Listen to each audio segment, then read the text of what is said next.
Dracula by Bram Stoker. Chapter 6. Mina Murray's Journal. 24th July, Whitby. Lucy met me at the station, looking sweeter and lovelier than ever, and we drove up to the house at the Crescent in which they have rooms. This is a lovely place. The little river, the Esk, runs through a deep valley, which broadens out as it comes near the harbour. A great viaduct runs across, with high piers, through which the view seems somehow further away than it really is. The valley is beautifully green, and it is so steep that when you are on the high land on either side you look right across it, unless you are near enough to see down. The houses of the old town, the side away from us, are all red-roofed, and seem piled up one over the other anyhow, like the pictures we see of Nuremberg. Right over the town is the ruin of Whitby Abbey, which was sacked by the Danes, and which is the scene of part of Marmion, where the girl was built up in the wall.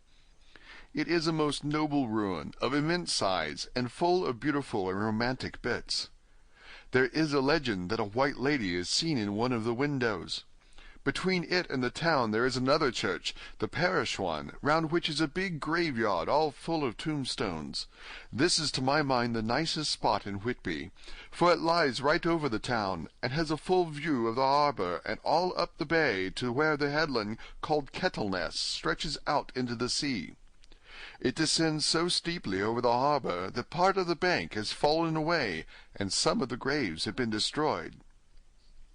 In one place part of the stonework of the graves stretches out over the sandy pathway far below. There are walks, with seats beside them, through the churchyard, and people go and sit there all day long, looking at the beautiful view and enjoying the breeze. I shall come and sit here often myself and work. Indeed, I am writing now, with my book on my knee, and listening to the talk of 3 old men who are sitting beside me. They seem to do nothing all day but sit here and talk. The harbour lies below me, with, on the far side, one long granite wall stretching out into the sea, with a curve outwards at the end of it, in the middle of which is a lighthouse. A heavy sea-wall runs along outside of it. On the near side, the sea-wall makes an elbow crooked inversely, and its end too has a lighthouse. Between the 2 piers there is a narrow opening into the harbour, which then suddenly widens. It is nice at high water, but when the tide is out it shoals away to nothing, and there is merely the stream of the Esk, running between banks of sand with rocks here and there. Outside the harbour, on this side, there rises for about half a mile a great reef, the shop of which runs straight out from behind the south lighthouse. At the end of it is a buoy with a bell, which swings in bad weather, and sends in a mournful sound on the wind. They have a legend here that when a ship is lost, bells are heard out at sea. I must ask the old man about this. He's coming this way. He is a funny old man. He must be awfully old, for his face is gnarled and twisted like the bark of a tree. He tells me that he is nearly 100, and that he was a sailor in the Greenland fishing fleet when Waterloo was fought. He is, I'm afraid, a very sceptical person, for when I asked him about the bells at sea and the white lady at the Abbey, he said very brusquely, "I wouldn't fash mysel' about them, miss. Them things be all wore out. Mind, I don't say that they never was, but I do say that they wasn't in my time. They be all very well for comers and trippers and the like, but not for a nice young lady like you. Them feet folks from York and Leeds that be always eatin' curd herrings and drinkin' tea and lookin' out to buy cheap jet would creed out. I wonder mysel' who'll be bothered tellin' lies to them, even the newspapers, which is full of fool talk." I thought he would be a good person to learn interesting things from, so I asked him if he would mind telling me something about the whale-fishing in the old days. He was just settling himself to begin, when the clock struck 6, whereupon he laboured to get up and said, "I must be gang agin Lloyd's home now, miss. My granddaughter doesn't like to be kept waitin' when the tea is ready, for it takes me time to crammel aboon the grease, for there be a many of them, and miss, I lack belly timber sairly by the clock." He hobbled away, and I could see him hurrying as well as he could down the steps. The steps are a great feature on the place. They lead from the town to the church. There are hundreds of them. I do not know how many, and they wind up in a delicate curve. The slope is so gentle that a horse could easily walk up and down them. I think they must originally have had something to do with the abbey. I shall go home too. Lucy went out visiting with her mother, and as they were only duty calls, I did not go. 1st of August. I came up here an hour ago with Lucy, and we had a most interesting talk with my old friend and the 2 others who always come and join him. He is evidently the Sir Oracle of them, and I should think must have been in his time a most dictatorial person. He will not admit anything, and down-faces everybody. If he can't out-argue them, he bullies them, and then takes their silence for agreement with his views. Lucy was looking sweetly pretty in her white lawn frock. She has got a beautiful color since she has been here. I noticed that the old men did not lose any time in coming and sitting near her when we sat down. She is so sweet with old people. I think they all fell in love with her on the spot. Even my old man succumbed and did not contradict her, but gave me double share instead. I got him on the subject of the legends, and he went off at once into a sort of sermon. I must try to remember it and put it down. It be all fool talk, lock, stock, and barrel, that's what it be, and naught else. These bands and wafts and bogosts and barguests and a belderin, they be naught but airblibs.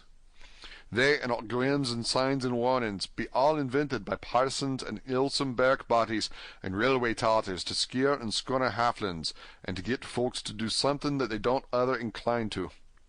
It makes me ireful to think of them. Why, it's them that, not content with printing lies on paper and preaching them out of pulpits, that's want to be cutting them on the tombstones. Look here, all around you in that earthly well.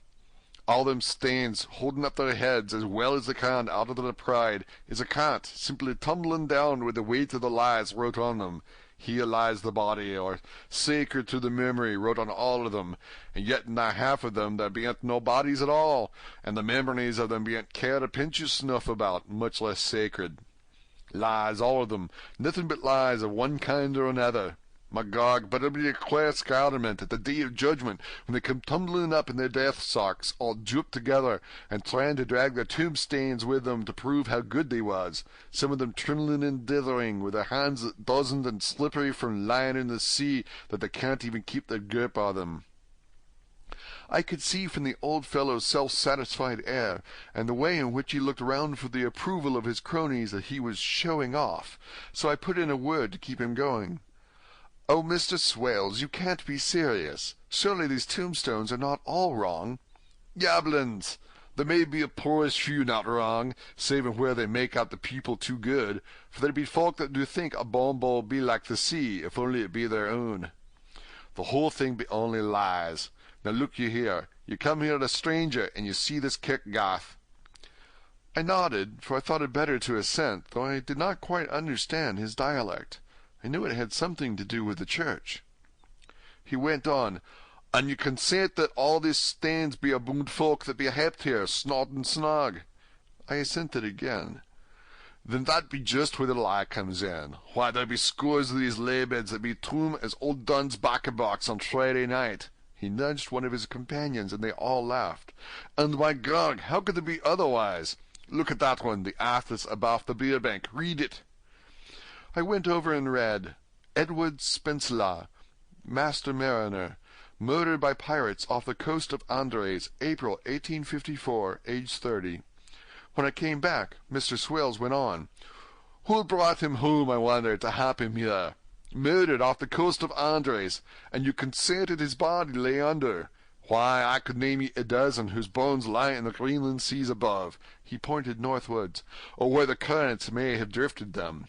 There be the stains around ye. Ye can with your young eyes read the small print of the lies from here. This Braithwaite Lowry, I knew his father, lost in the Lively off Greenland in '20. Or Andrew Woodhouse, drowned in the same seas in 1777. Or John Paxton, drowned off Cape Farewell a year later. Or old John Rowlings, whose grandfather sailed with me, drowned in the Gulf of Finland in '50. Do you think that all these men will have to make a rush to Whitby when the trumpet sounds? I have me anthorums about it. I tell you that when they got here, they'd be jumbling and jostling one another, the way that it would be like a fight up on the ice in the old days, when we be at one another from daylight to dark, and trying to tie up our cuts by the aurora borealis." This was evidently local pleasantry, for the old man cackled over it, and his cronies joined in with gusto. "But," I said, "surely you are not quite correct, for you start on the assumption that all the poor people, or their spirits, will have to take their tombstones with them on the day of judgment. Do you think that will be really necessary?" "Well, what else be they tombstones for? Answer me that, miss." "To please their relatives, I suppose." "To please their relatives, you suppose?" This he said with intense scorn. "How will it pleasure their relatives to know that lies is wrote over them, and that everybody in the place know that they be lies?" He pointed to a stone at our feet, which had been laid down as a slab, on which the seat was rested, close to the edge of the cliff. "Read the lies on that thrush stone," he said. The letters were upside down to me from where I sat, but Lucy was more opposite to them, so she leant over and read, "Sacred to the memory of George Cannon, who died in the hope of glorious resurrection on July 20th, 1873, falling from the rocks at Kettleness. This tomb was erected by his sorrowing mother to her dearly beloved son. He was the only son of his mother, and she was a widow. Really, Mr. Swales, I don't see anything very funny in that." She spoke her comment very gravely and somewhat severely. "You don't see aught funny, ha ha! But that's because you don't gone the sarning mother was a hell-cat that hated him because he was a crooked, a regular lamenter he was, and he hated her so that he committed suicide in order that she mightn't get an insurance she put on his life. Blew nigh the top of his head off with an old musket that they had for scaring crows with. 'Twarn't for crows then, for it brought the clegs and the doups to him. That's the way he fell off the rocks. And as to hopes of a glorious resurrection, I've often heard him say myself that he hoped he'd go to hell, for his mother was so pious that she'd be sure to go to heaven, and he didn't want to idle where she was. Now isn't that stone at any rate," he hammered it with his stick as he spoke, "a pack of lies? And won't it make Gabriel cackle when Geordie comes panting out the race with the tombstone balanced on his hump and asked to be took as evidence?" I did not know what to say, but Lucy turned the conversation as she said, rising up, "Oh, why did you tell us of this? It is my favorite seat, and I cannot leave it, and now I find I must go on sitting over the grave of a suicide." "That won't harm you, my pretty, and it may make poor Geordie gladsome to have so trim a lass sitting on his lap. Ah, that won't hurt ye. Why, I've sat here off and on for nigh 20 years past, and it hasn't done me no harm. Don't you fash about them as lies under ye, or there doesn't lie there either. It'll be time for you to be getting scart when you see the tombstones all run away with, and the place as bare as a stubble field. Ah, there's the clock, and I must gang. Make a service to ye, ladies." And off he hobbled. Lucy and I sat a while, and it was all so beautiful before us that we took hands as we sat, and she told me all over again about Arthur and their coming marriage. That made me just a little heartsick, for I haven't heard from Jonathan for a whole month. The same day. I came up here alone, for I am very sad. There was no letter for me. I hope there cannot be anything the matter with Jonathan. The clock has just struck 9. I see the lights scattered all over the town, sometimes in rows where the streets are, and sometimes singly. They run right up the Esk and die away in the curve of the valley. To my left the view is cut off by a black line of roof of the old house next to the abbey. The sheep and lambs are bleating in the fields away behind me, and there is a clatter of donkeys' hoofs up the paved road below. The band on the pier is playing a harsh waltz in good time, and farther along the quay there is a Salvation Army meeting in the back street. Neither of the bands hears the other, but up here I hear and see them both. I wonder where Jonathan is, and if he is thinking of me. Oh, I wish he were here. Dr. Seward's Diary. 5th of June. The case of Renfield grows more interesting the more I get to understand the man. He has certain qualities very largely developed: selfishness, secrecy, and purpose. I wish I could get at what is the object of the latter. He seems to have some settled scheme of his own, but what it is I do not know. His redeeming quality is a love of animals, though, indeed, he has such curious turns in it that I sometimes imagine he is only abnormally cruel. His pets are of odd sorts. Just now his hobby is catching flies. He has at present such a quantity that I have had myself to expostulate. To my astonishment, he did not break out into a fury, as I expected, but took the matter in simple seriousness. He thought for a moment, and then said, "May I have 3 days? I shall clear them away." Of course I said that would do. I must watch him. 18th of June. He has turned his mind now to spiders, and has got several very big fellows in a box. He keeps feeding them his flies, and the number of the latter is becoming sensibly diminished, although he has used half his food in attracting more flies from outside to his room. 1st of July. His spiders are now becoming as great a nuisance as his flies, and today I told him that he must get rid of them. He looked very sad at this, so I said that he must, some of them, at all events. He cheerfully acquiesced in this, and I gave him the same time as before for reduction. He disgusted me much while with him, for when a horrid blowfly, bloated with some carrion food, buzzed into the room, he caught it, held it exultantly for a few moments between his finger and thumb, and before I knew what he was going to do, put it in his mouth and ate it. I scolded him for it, but he argued quietly that it was very good and very wholesome, that it was life, strong life, and gave life to him. This gave me an idea, or the rudiment of one. I must watch how he gets rid of his spiders. He has evidently some deep problem in his mind, for he keeps a little notebook in which he is always jotting down something. Whole pages of it are filled with masses of figures, generally single numbers added up in batches, and then the totals added in batches again, as though he were focusing some account, as the auditors put it. 8th of July. There is a method in his madness, and the rudimentary idea in my mind is growing. It will be a whole idea soon, and then, O unconscious cerebration, you will have to give the wall to your conscious brother. I kept away from my friend for a few days, so that I might notice if there were any change. Things remain as they were, except that he has parted with some of his pets, and got a new one. He has managed to get a sparrow, and has already partially tamed it. His means of taming is simple, for already the spiders have diminished. Those that do remain, however, are well fed, for he still brings in the flies by tempting them with his food. 19th of July. We are progressing. My friend has now a whole colony of sparrows, and his flies and spiders are almost obliterated.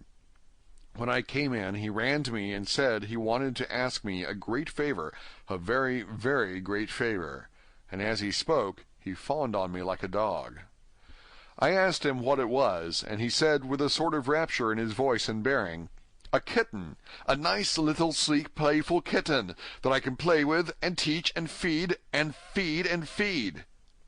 I was not unprepared for this request, for I had noticed how his pets went on increasing in size and vivacity, but I did not care that his pretty family of tame sparrows should be wiped out in the same manner as the flies and spiders. So I said I would see about it, and asked him if he would not rather have a cat than a kitten. His eagerness betrayed him as he answered, "Oh, yes, I would like a cat. I only asked for a kitten lest you should refuse me a cat. No one would refuse me a kitten, would they?"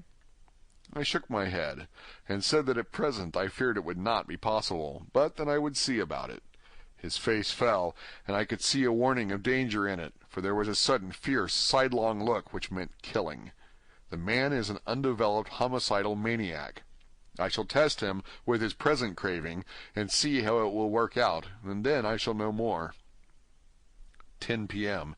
I have visited him again, and found him sitting in a corner brooding. When I came in, he threw himself on his knees before me, and implored me to let him have a cat, that his salvation depended upon it. I was firm, however, and told him that he could not have it, whereupon he went, without a word, and sat down, gnawing his fingers, in the corner where I had found him. I shall see him in the morning early. 20th of July. Visited Renfield very early, before attendant went his rounds. Found him up and humming a tune. He was spreading out his sugar, which he had saved, in the window, and was manifestly beginning his fly-catching again, and beginning it cheerfully and with a good grace. I looked around for his birds, and not seeing them, asked him where they were. He replied without turning round that they had all flown away. There were a few feathers about the room, and on his pillow a drop of blood. I said nothing, but went and told the keeper to report to me if there were anything odd about him during the day. 11 a.m. The attendant has just been to see me to say that Renfield has been very sick and has disgorged a whole lot of feathers. "My belief is, doctor," he said, "that he has eaten his birds and that he just took and ate them raw." 11 p.m. I gave Renfield a strong opiate tonight, enough to make even him sleep, and took away his pocket-book to look at it. The thought that has been buzzing about my brain lately is complete, and the theory proved. My homicidal maniac is of a peculiar kind.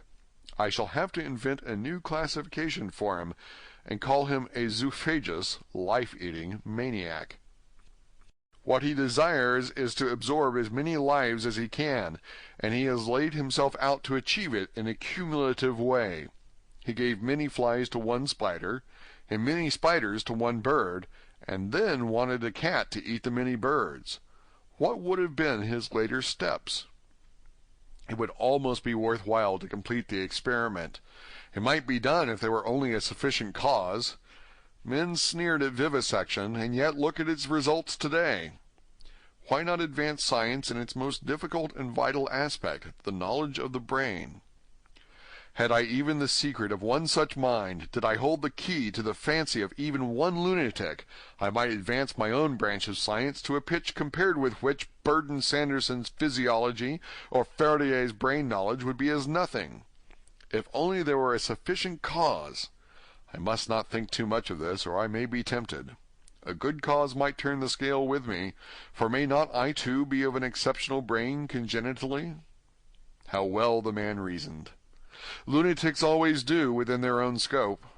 I wonder at how many lives he values a man, or if at only one. He has closed the account most accurately, and today begun a new record. How many of us begin a new record with each day of our lives? To me it seems only yesterday that my whole life ended with my new hope, and that truly I began a new record. So it shall be until the great recorder sums me up and closes my ledger account with a balance to profit or loss. Ah, Lucy, Lucy, I cannot be angry with you, nor can I be angry with my friend whose happiness is yours, but I must only wait on hopeless and work. If I could have as strong a cause as my poor mad friend there, a good, unselfish cause to make me work, that would be indeed happiness. Mina Murray's Journal. 26th of July. I am anxious, and it soothes me to express myself here. It is like whispering to oneself and listening at the same time. And there is also something about the shorthand symbols that makes it different from writing. I am unhappy about Lucy and about Jonathan. I had not heard from Jonathan for some time, and was very concerned, but yesterday dear Mr. Hawkins, who is always so kind, sent me a letter from him. I had written asking him if he had heard, and he said the enclosed had just been received. It is only a line dated from Castle Dracula, and says that he is just starting for home. That is not like Jonathan. I do not understand it, and it makes me uneasy. Then, too, Lucy, although she is so well, has lately taken to her old habit of walking in her sleep. Her mother has spoken to me about it, and we have decided that I am to lock the door of our room every night. Mrs. Westenra has got an idea that sleepwalkers always go out on roofs of houses and along the edges of cliffs, and then get suddenly wakened and fall over with a despairing cry that echoes all over the place. Poor dear! She is naturally anxious about Lucy, and she tells me that her husband, Lucy's father, had the same habit, that he would get up in the night and dress himself and go out if he were not stopped. Lucy is to be married in the autumn, and she is already planning out her dresses and how her house is to be arranged. I sympathize with her, for I do the same, only Jonathan and I will start in life in a very simple way, and shall have to try to make both ends meet. Mr. Holmwood, he is the Honourable Arthur Holmwood, only son of Lord Godalming, is coming up here very shortly, as soon as he can leave town, for his father is not very well, and I think dear Lucy is counting the moments till he comes. She wants to take him up in the seat of the churchyard cliff, and show him the beauty of Whitby. I dare say it is the waiting which disturbs her. She will be all right when he arrives. 27th of July. No news from Jonathan. I am getting quite uneasy about him, though why I should I do not know, but I do wish that he would write, if it were only a single line. Lucy walks more than ever, and each night I am awakened by her moving about the room. Fortunately the weather is so hot that she cannot get cold. But still, the anxiety and the perpetually being awakened is beginning to tell on me, and I am getting nervous and wakeful myself. Thank God, Lucy's health keeps up. Mr. Holmwood has been suddenly called to Ring to see his father, who has been taken seriously ill. Lucy frets at the postponement of seeing him, but it does not touch her looks. She is a trifle stouter, and her cheeks are a lovely rose pink. She has lost the anemic look which she had. I pray it will all last. 3rd of August. Another week gone by, and no news from Jonathan, not even to Mr. Hawkins, from whom I have heard. Oh, I do hope he is not ill. He surely would have written. I look at that last letter of his, but somehow it does not satisfy me. It does not read like him, and yet it is his writing. There is no mistake of that. Lucy has not walked much in her sleep the last week, but there is an odd concentration about her which I do not understand. Even in her sleep she seems to be watching me. She tries the door, and finding it locked, goes about the room, searching for the key. 6th of August. Another 3 days, and no news. The suspense is getting dreadful. If I only knew where to write to, or where to go to, I should feel easier. But no one has heard a word of Jonathan since that last letter. I must only pray to God for patience. Lucy is more excitable than ever, but is otherwise well. Last night was very threatening, and the fishermen say that we are in for a storm. I must try to watch it, and learn the weather signs. Today is a grey day, and the sun as I write is hidden in thick clouds high over Kettleness. Everything is grey, except the green grass, which seems like emerald amongst it.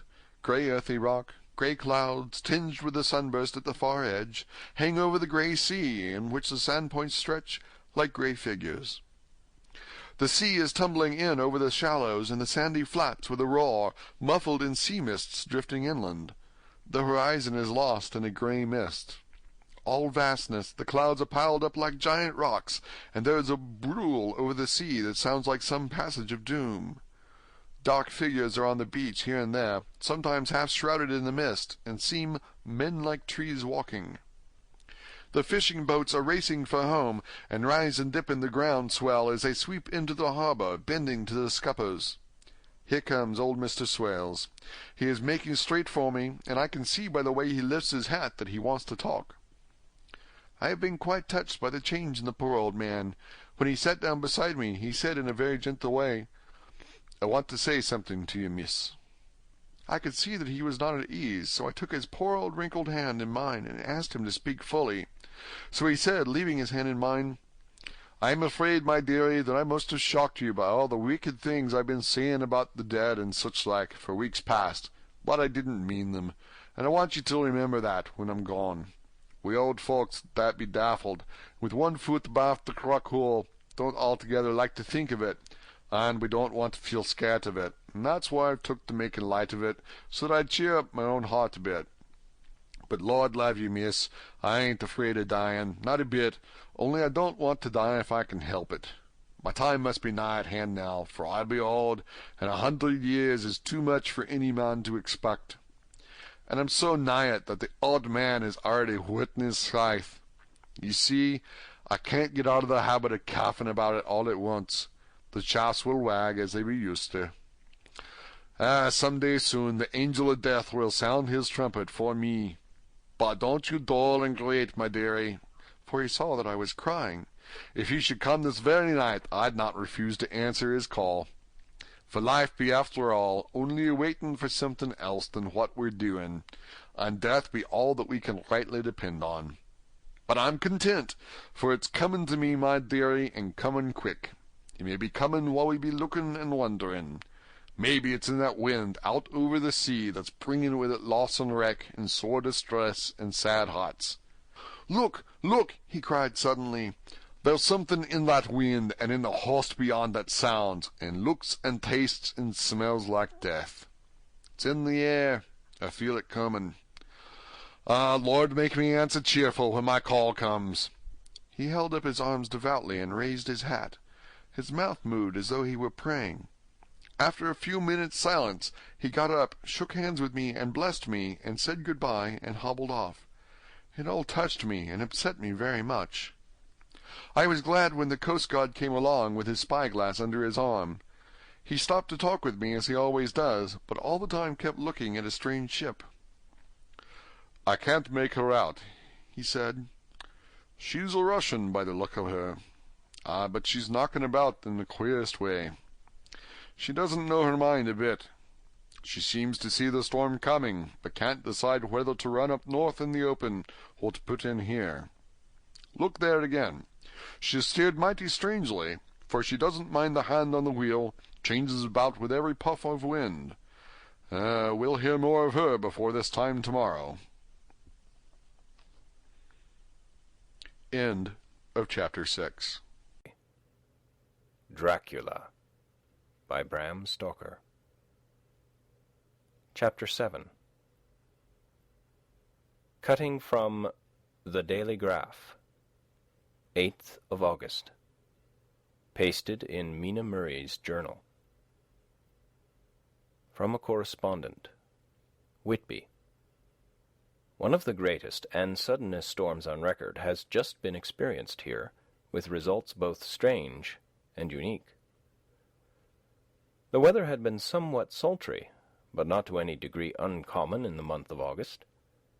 Saturday evening was as fine as was ever known, and the great body of holiday-makers laid out yesterday for visits to Mulgrave Woods, Robin Hood's Bay, Rig Mill, Runswick, Staithes, and the various trips in the neighbourhood of Whitby. The steamers Emma and Scarborough made trips up and down the coast, and there was an unusual amount of tripping both to and from Whitby. The day was unusually fine till the afternoon, when some of the gossips who frequent the East Cliff churchyard, and from the commanding eminence watch the wide sweep of sea visible to the north and east, called attention to a sudden show of mares' tails high in the sky to the northwest. The wind was then blowing from the southwest in the mild degree which in barometrical language is ranked as number 2, light breeze. The coast guard on duty at once made report, and one old fisherman, who for more than half a century has kept watch on weather signs from the East Cliff, foretold in an emphatic manner the coming of a sudden storm. The approach of sunset was so very beautiful, so grand in its masses of splendidly coloured clouds, that there was quite an assemblage on the walk along the cliff in the old churchyard to enjoy the beauty. Before the sun dipped below the black mass of Kettleness, standing boldly athwart the western sky, its downward way was marked by myriad clouds of every sunset colour, flame, purple, pink, green, violet, and all the tints of gold, with here and there masses not large, but of seemingly absolute blackness, in all sorts of shapes, as well outlined as colossal silhouettes. The experience was not lost on the painters, and doubtless some of the sketches of the Prelude to the Great Storm will grace the R.A. and R.I. walls in May next. More than one captain made up his mind then and there that his cobble, or his mule, as they termed the different classes of boats, would remain in the harbour till the storm had passed. The wind fell away entirely during the evening, and at midnight there was a dead calm, a sultry heat, and that prevailing intensity which, on the approach of thunder, affects persons of a sensitive nature. There were but few lights in sight at sea, for even the coasting steamers, which usually hug the shore so closely, kept well to seaward, and but a few fishing boats were in sight. The only sail noticeable was a foreign schooner with all sails set, which was seemingly going westwards. The foolhardiness or ignorance of her officers was a prolific theme for comment whilst she remained in sight, and efforts were made to signal her to reduce sail in the face of her danger. Before the night shut down, she was seen with sails idly flapping as she gently rolled on the undulating swell of the sea, as idle as a painted ship upon a painted ocean. Shortly before 10 o'clock, the stillness of the air grew quite oppressive, and the silence was so marked that the bleating of a sheep inland or the barking of a dog in the town was distinctly heard, and the band on the pier, with its lively French air, was like a discord in the great harmony of nature's silence.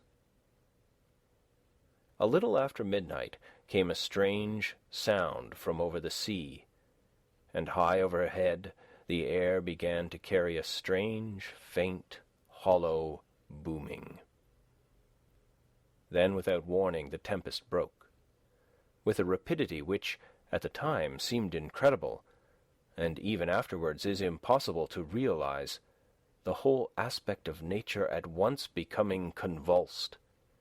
The waves rose in growing fury, each overtopping its fellow, till, in a very few minutes, the lately glassy sea was like a roaring and devouring monster. White-crested waves beat madly on the level sands and rushed up the shelving cliffs. Others broke over the piers, and with their spume swept the lanthorns of the lighthouse, which rise from the end of either pier of Whitby harbour. The wind roared like thunder, and blew with such force that it was with difficulty that even strong men kept their feet, or clung with grim clasp to the iron stanchions. It was found necessary to clear the entire pier from the mass of onlookers, or else the fatalities of the night would have increased manifold. To add to the difficulties and dangers of the time, masses of sea fog came drifting inland.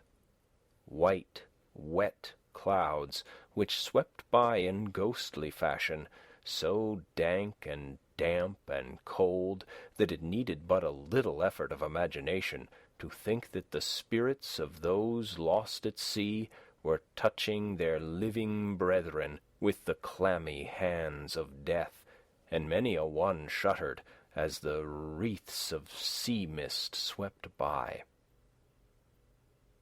At times the mist cleared, and the sea for some distance could be seen in the glare of the lightning, which came thick and fast, followed by such peals of thunder that the whole sky overhead seemed trembling under the shock of the footsteps of the storm. Some of the scenes thus revealed were of immeasurable grandeur and of absorbing interest. The sea, running mountains high, threw skywards with each wave mighty masses of white foam, which the tempest seemed to snatch at and whirl away into space. Here and there a fishing boat with a rag of sail, running madly for shelter before the blast, now and again the white wings of a storm-tossed seabird. On the summit of the east cliff the new searchlight was ready for experiment, but had not yet been tried. The officers in charge of it got it into working order, and in the pauses of onrushing mist swept with it the surface of the sea. Once or twice its service was most effective, as when a fishing boat, with gunwale under water, rushed into the harbour, able, by the guidance of the sheltering light, to avoid the danger of dashing against the piers. As each boat achieved the safety of the port, there was a shout of joy from the mass of people on the shore, a shout which for a moment seemed to cleave the gale and was then swept away in its rush. Before long the searchlight discovered some distance away a schooner with all sails set, apparently the same vessel which had been noticed earlier in the evening. The wind had by this time backed to the east, and there was a shudder amongst the watchers on the cliff as they realized the terrible danger in which she now was.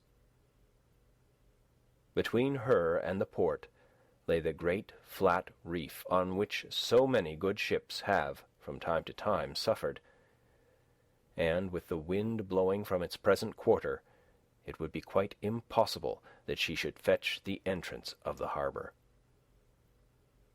It was now nearly the hour of high tide, but the waves were so great that in their troughs the shallows of the shore were almost visible, and the schooner with all sails set was rushing with such speed that, in the words of one old salt, she must fetch up somewhere, if it was only in hell.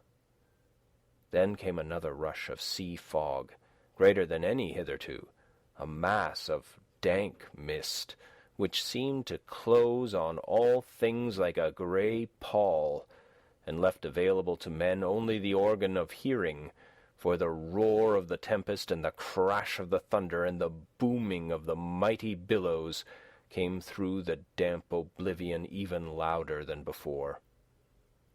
The rays of the searchlight were kept fixed on the harbour mouth across the east pier, where the shock was expected, and the men waited, breathless. The wind suddenly shifted to the northeast, and the remnant of the sea fog melted in the blast. And then, mirabile dictu, swept the strange schooner before the blast, with all sails set, and gained the safety of the harbour. The searchlight followed her, and a shudder ran through all who saw her, for lashed to the helm was a corpse, with drooping head, which swung horribly to and fro at each motion of the ship. No other form could be seen on the deck at all. A great awe came on all as they realized that the ship, as if by a miracle, had found the harbour, unsteered save by the hand of a dead man. However, all took place more quickly than it takes to write these words.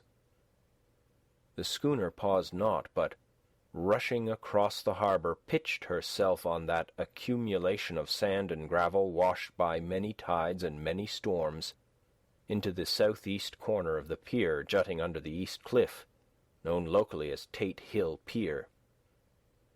There was, of course, a considerable concussion as the vessel drove up on the sand heap. Every spar, rope, and stay was strained, and some of the top hammer came crashing down.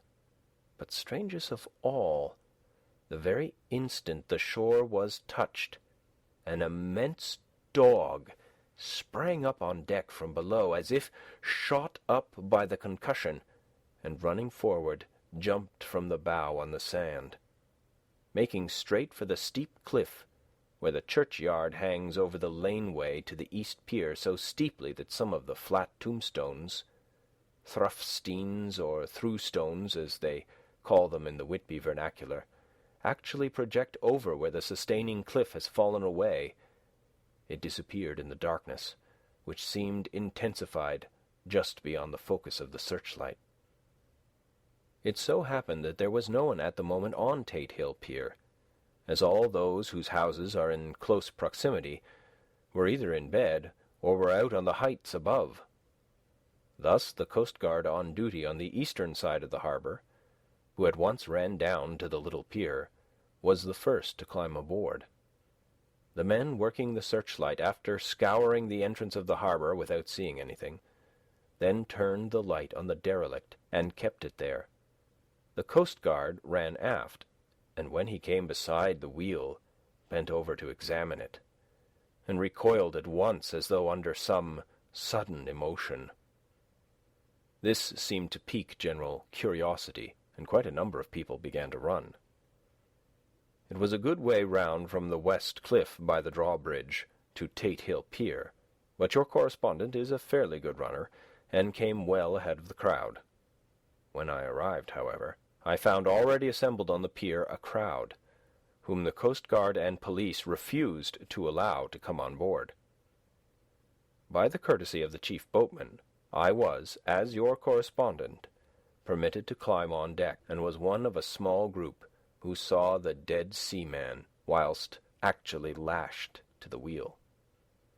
It was no wonder that the Coast Guard was surprised, or even awed, for not often can such a sight have been seen.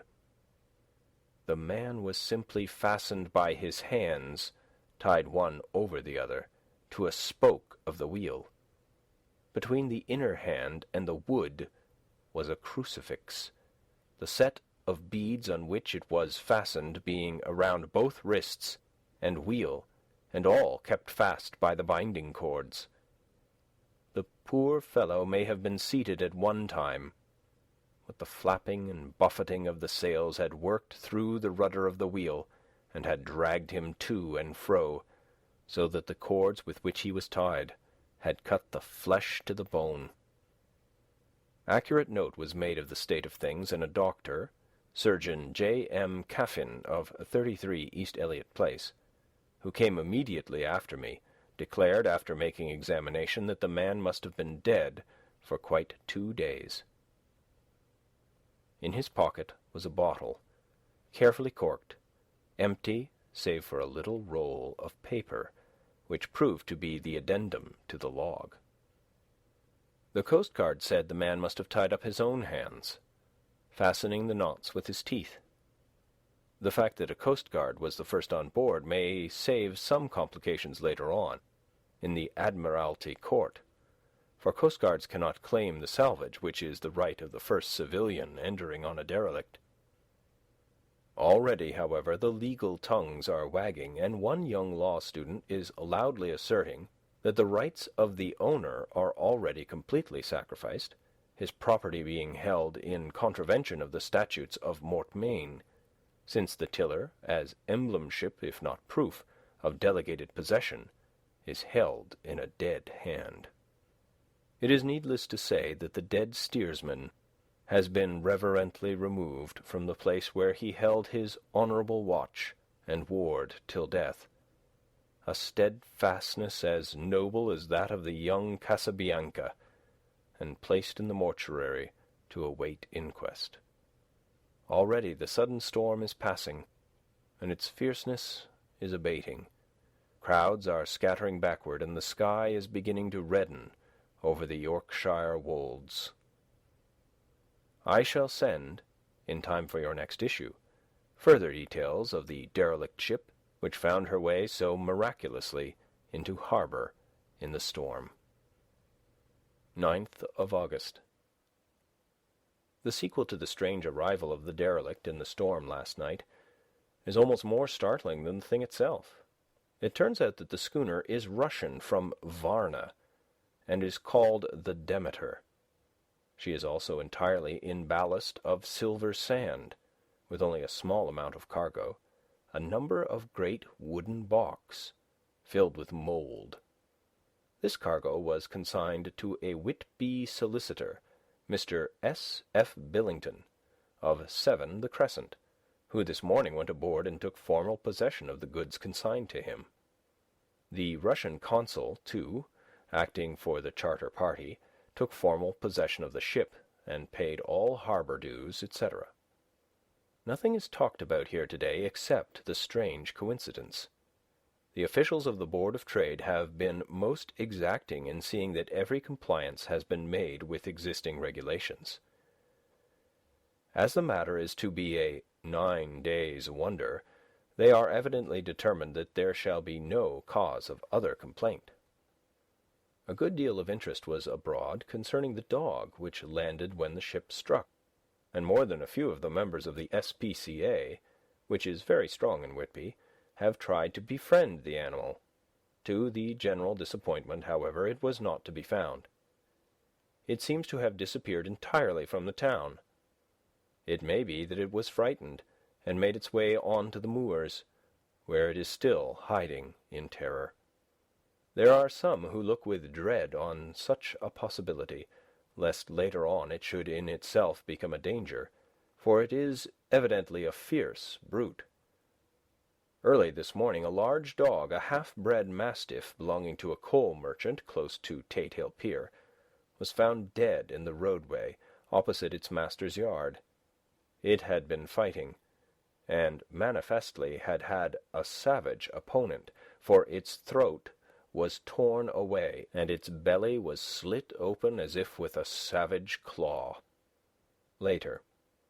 By the kindness of the Board of Trade Inspector, I have been permitted to look over the log book of the Demeter, which was in order up to within 3 days, but contained nothing of special interest except as to facts of missing men.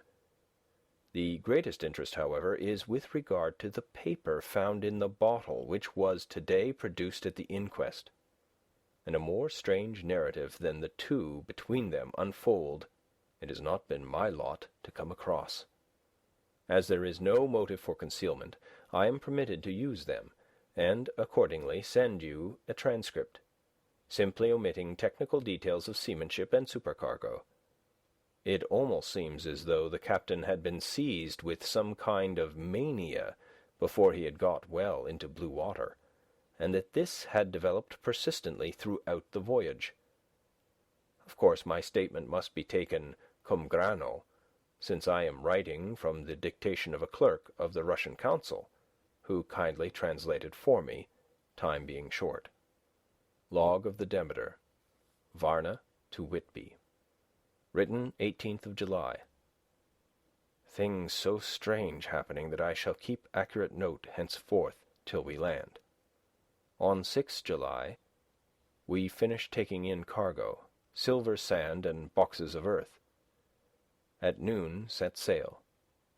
East wind, fresh, crew 5 hands, 2 mates, cook, and myself, captain. On 11 July, at dawn, entered Bosphorus. Boarded by Turkish customs officers. Bakshish. All correct. Under way at 4 p.m. On 12 July, through Dardanelles. More customs officers and flagboat of guarding squadron. Bakshish again. Work of officers thorough, but quick. Want us off soon. At dark, passed into archipelago. On 13 July, passed Cape Matapan. Crew dissatisfied about something, seemed scared, but would not speak out. On 14 July, was somewhat anxious about crew. Men, all steady fellows who sailed with me before. Mate could not make out what was wrong. They only told him there was something, and crossed themselves. Mate lost temper with one of them that day and struck him. Expected fierce quarrel, but all was quiet. On 16 July, mate reported in the morning that one of the crew, Petrovsky, was missing. Could not account for it. Took larboard watch 8 bells last night, was relieved by Amramoff, but did not go to bunk. Men more downcast than ever. All said they expected something of the kind, but would not say more than there was something aboard. Mate getting very impatient with them. Feared some trouble ahead. On 17 July, yesterday, one of the men, Olgerin, came to my cabin and in an awe-struck way confided to me that he thought there was a strange man aboard the ship.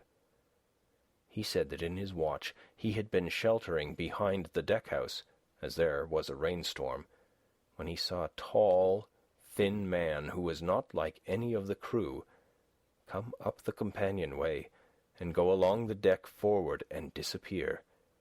He followed cautiously, but when he got to bows, found no one, and the hatchways were all closed. He was in a panic of superstitious fear, and I am afraid the panic may spread. To allay it, I shall today search the entire ship carefully from stem to stern. Later in the day I got together the whole crew and told them, as they evidently thought there was someone in the ship, we would search from stem to stern. First Mate Angry said it was folly, and to yield to such foolish ideas would demoralize the men. Said he would engage to keep them out of trouble with the handspike. I let him take the helm, while the rest began a thorough search, all keeping abreast with lanterns. We left no corner unsearched. As there were only the big wooden boxes, there were no odd corners where a man could hide. Men much relieved when search over, and went back to work cheerfully. First Mate scowled, but said nothing. 22nd July. Rough weather last 3 days, and all hands busy with sails. No time to be frightened. Men seem to have forgotten their dread. Mate cheerful again, and all on good terms. Praised men for work and bad weather. Past Gibraltar and out through straits. All well. 24th July. There seems some doom over this ship.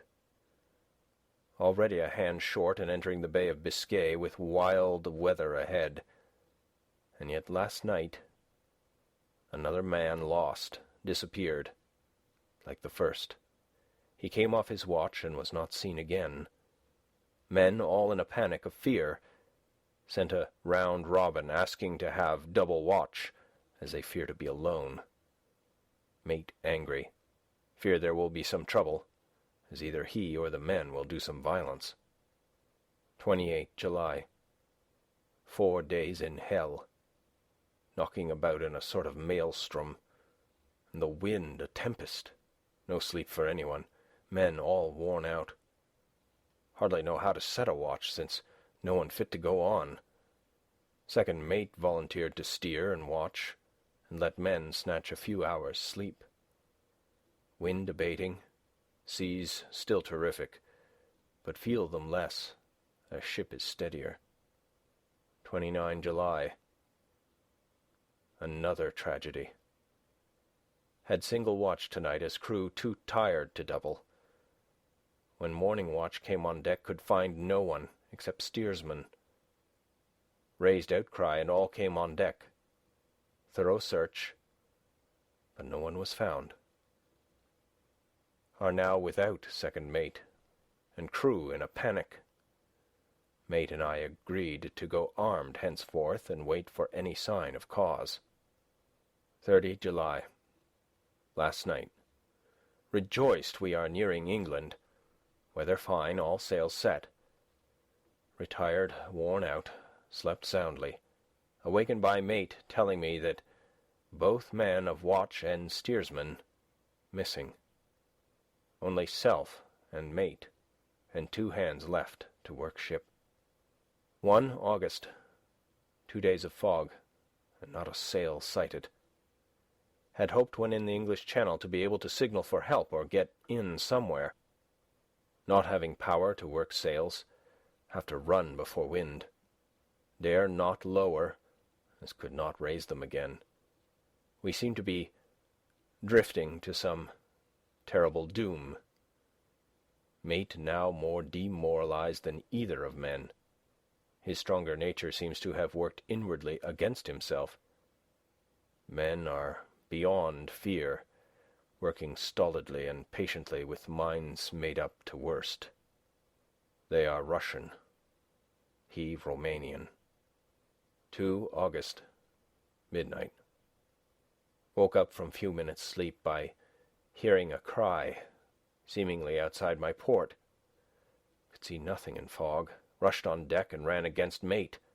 Tells me he heard cry and ran, but no sign of man on watch. 1 more gone. Lord, help us. Mate says we must be past Straits of Dover, as in a moment of fog lifting we saw North Foreland, just as he heard the man cry out. If so, we are now off in the North Sea, and only God can guide us in the fog, which seems to move with us, and God seems to have deserted us. 3 August. At midnight I went to relieve the man at the wheel, and when I got to it, found no one there. The wind was steady, and as we ran before it there was no yawing. I dared not leave it, so shouted for the mate. After a few seconds he rushed up on deck in his flannels. He looked wild-eyed and haggard, and I greatly fear his reason has given way. He came close to me, and he whispered hoarsely with his mouth to my ear, as though fearing the very air might hear. "It is here.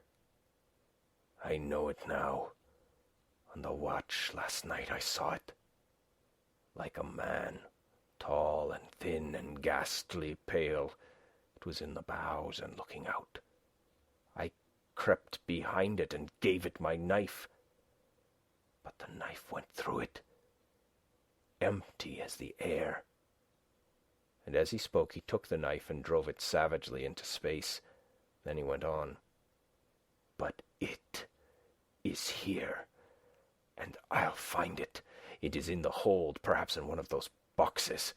I'll unscrew them one by one and see. You work the helm." And with a warning look and his finger on his lip, he went below. There was springing up a choppy wind, and I could not leave the helm. I saw him come out on deck again with a tool chest and lantern, and go down the forward hatchway. He's mad, stark, raving mad, and it's no use my trying to stop him. He can't hurt those big boxes. They are invoiced as clay, and to pull them about is as harmless a thing as he can do. So here I stay, and mind the helm and write these notes. I can only trust in God and wait till the fog clears. Then, if I can't steer to any harbour with the wind that is, I shall cut down sails and lie by and signal for help. It is nearly all over now. Just as I was beginning to hope that the mate would come out calmer, for I heard him knocking away at something in the hold, and work is good for him, there came up the hatchway a sudden, startled scream, which made my blood run cold, and up on the deck he came as if shot from a gun, a raging madman with his eyes rolling and his face convulsed with fear. "Save me! Save me!" he cried, and then looked round on the blanket of fog. His horror turned to despair, and in a steady voice he said, "You had better come too, Captain, before it is too late. He is there. I know the secret now. The sea will save me from him, and it is all that is left." Before I could say a word or move forward to seize him, he sprang on the bulwark and deliberately threw himself into the sea. I suppose I know the secret too now. It was this madman who had got rid of the men one by one, and now he has followed them himself. God help me! How am I to account for all these horrors when I get to port? When I get to port, will that ever be? 4 August. Still fog, which the sunrise cannot pierce. I know there is sunrise because I am a sailor. Why else I know not. I dared not go below. I dared not leave the helm, so here all night I stayed, and in the dimness of night I saw it. Him. God, forgive me, but the mate was right to jump overboard. It was better to die like a man, to die like a sailor in blue water. No man can object. But I am captain, and I must not leave my ship. But I shall baffle this fiend or monster, for I shall tie my hands to the wheel when my strength begins to fail, and along with them I shall tie that which it, dare not touch. And then, come good wind or foul, I shall save my soul and my honour as captain. I am growing weaker, and the night is coming on. If he can look me in the face again, I may not have time to act. If we are wrecked, mayhap this bottle may be found, and those who find it may understand. If not, well, then all men shall know that I have been true to my trust. God and the Blessed Virgin and the saints help a poor, ignorant soul trying to do his duty. Of course the verdict was an open one. There is no evidence to adduce, and whether or not the man himself committed the murders there is now none to say. The folk here hold almost universally that the captain is simply a hero, and he is to be given a public funeral. Already it is arranged that his body is to be taken with a train of boats up the Esk for a piece, and then brought back to Tate Hill Pier and up the Abbey steps, for he is to be buried in the churchyard on the cliff. The owners of more than 100 boats have already given in their names as wishing to follow him to the grave. No trace has ever been found of the great dog, at which there is much mourning, for, with public opinion in its present state, he would, I believe, be adopted by the town. Tomorrow we'll see the funeral, and so will end this one more mystery of the sea. Mina Murray's Journal, 8 August. Lucy was very restless all night, and I too could not sleep. The storm was fearful, and as it boomed loudly among the chimney-pots, it made me shudder. When a sharp puff came, it seemed to be like a distant gun. Strangely enough, Lucy did not wake, but she got up twice and dressed herself. Fortunately, each time I awoke in time and managed to undress her without waking her, and got her back to bed. It is a very strange thing, this sleepwalking, for as soon as her will is thwarted in any physical way, her intention, if there be any, disappears, and she yields herself almost exactly to the routine of her life. Early in the morning we both got up and went down to the harbour to see if anything had happened in the night. There were very few people about, and though the sun was bright and the air clear and fresh, the big grim-looking waves that seemed dark themselves because the foam that topped them was like snow, forced themselves in through the mouth of the harbour, like a bullying man going through a crowd. Somehow I felt glad that Jonathan was not on the sea last night, but on land. But oh, is he on land or sea? Where is he? And how? I am getting fearfully anxious about him. If I only knew what to do, and could do anything. 10 August. The funeral of the poor sea captain today was most touching. Every boat in the harbour seemed to be there, and the coffin was carried by captains all the way from Tate Hill Pier up to the churchyard. Lucy came with me, and we went early to our old seat, whilst the cortege of boats went up the river to the viaduct and came down again. We had a lovely view, and saw the procession nearly all the way. The poor fellow was laid to rest near our seat, so that we stood on it when the time came and saw everything. Poor Lucy seemed much upset. She was restless and uneasy all the time. and I cannot but think that her dreaming at night is telling on her. She is quite odd in one thing. She will not admit to me that there is any cause for restlessness, or if there be, she does not understand it herself. There is an additional cause, in that poor Mr. Swales was found dead this morning on our seat, his neck being broken.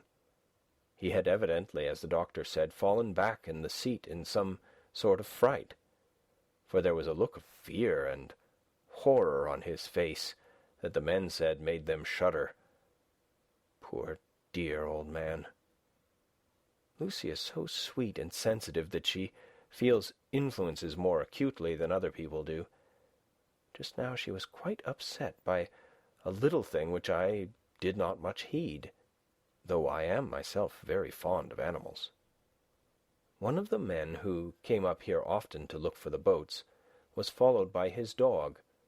The dog is always with him. They are both quiet persons, and I never saw the man angry nor heard the dog bark.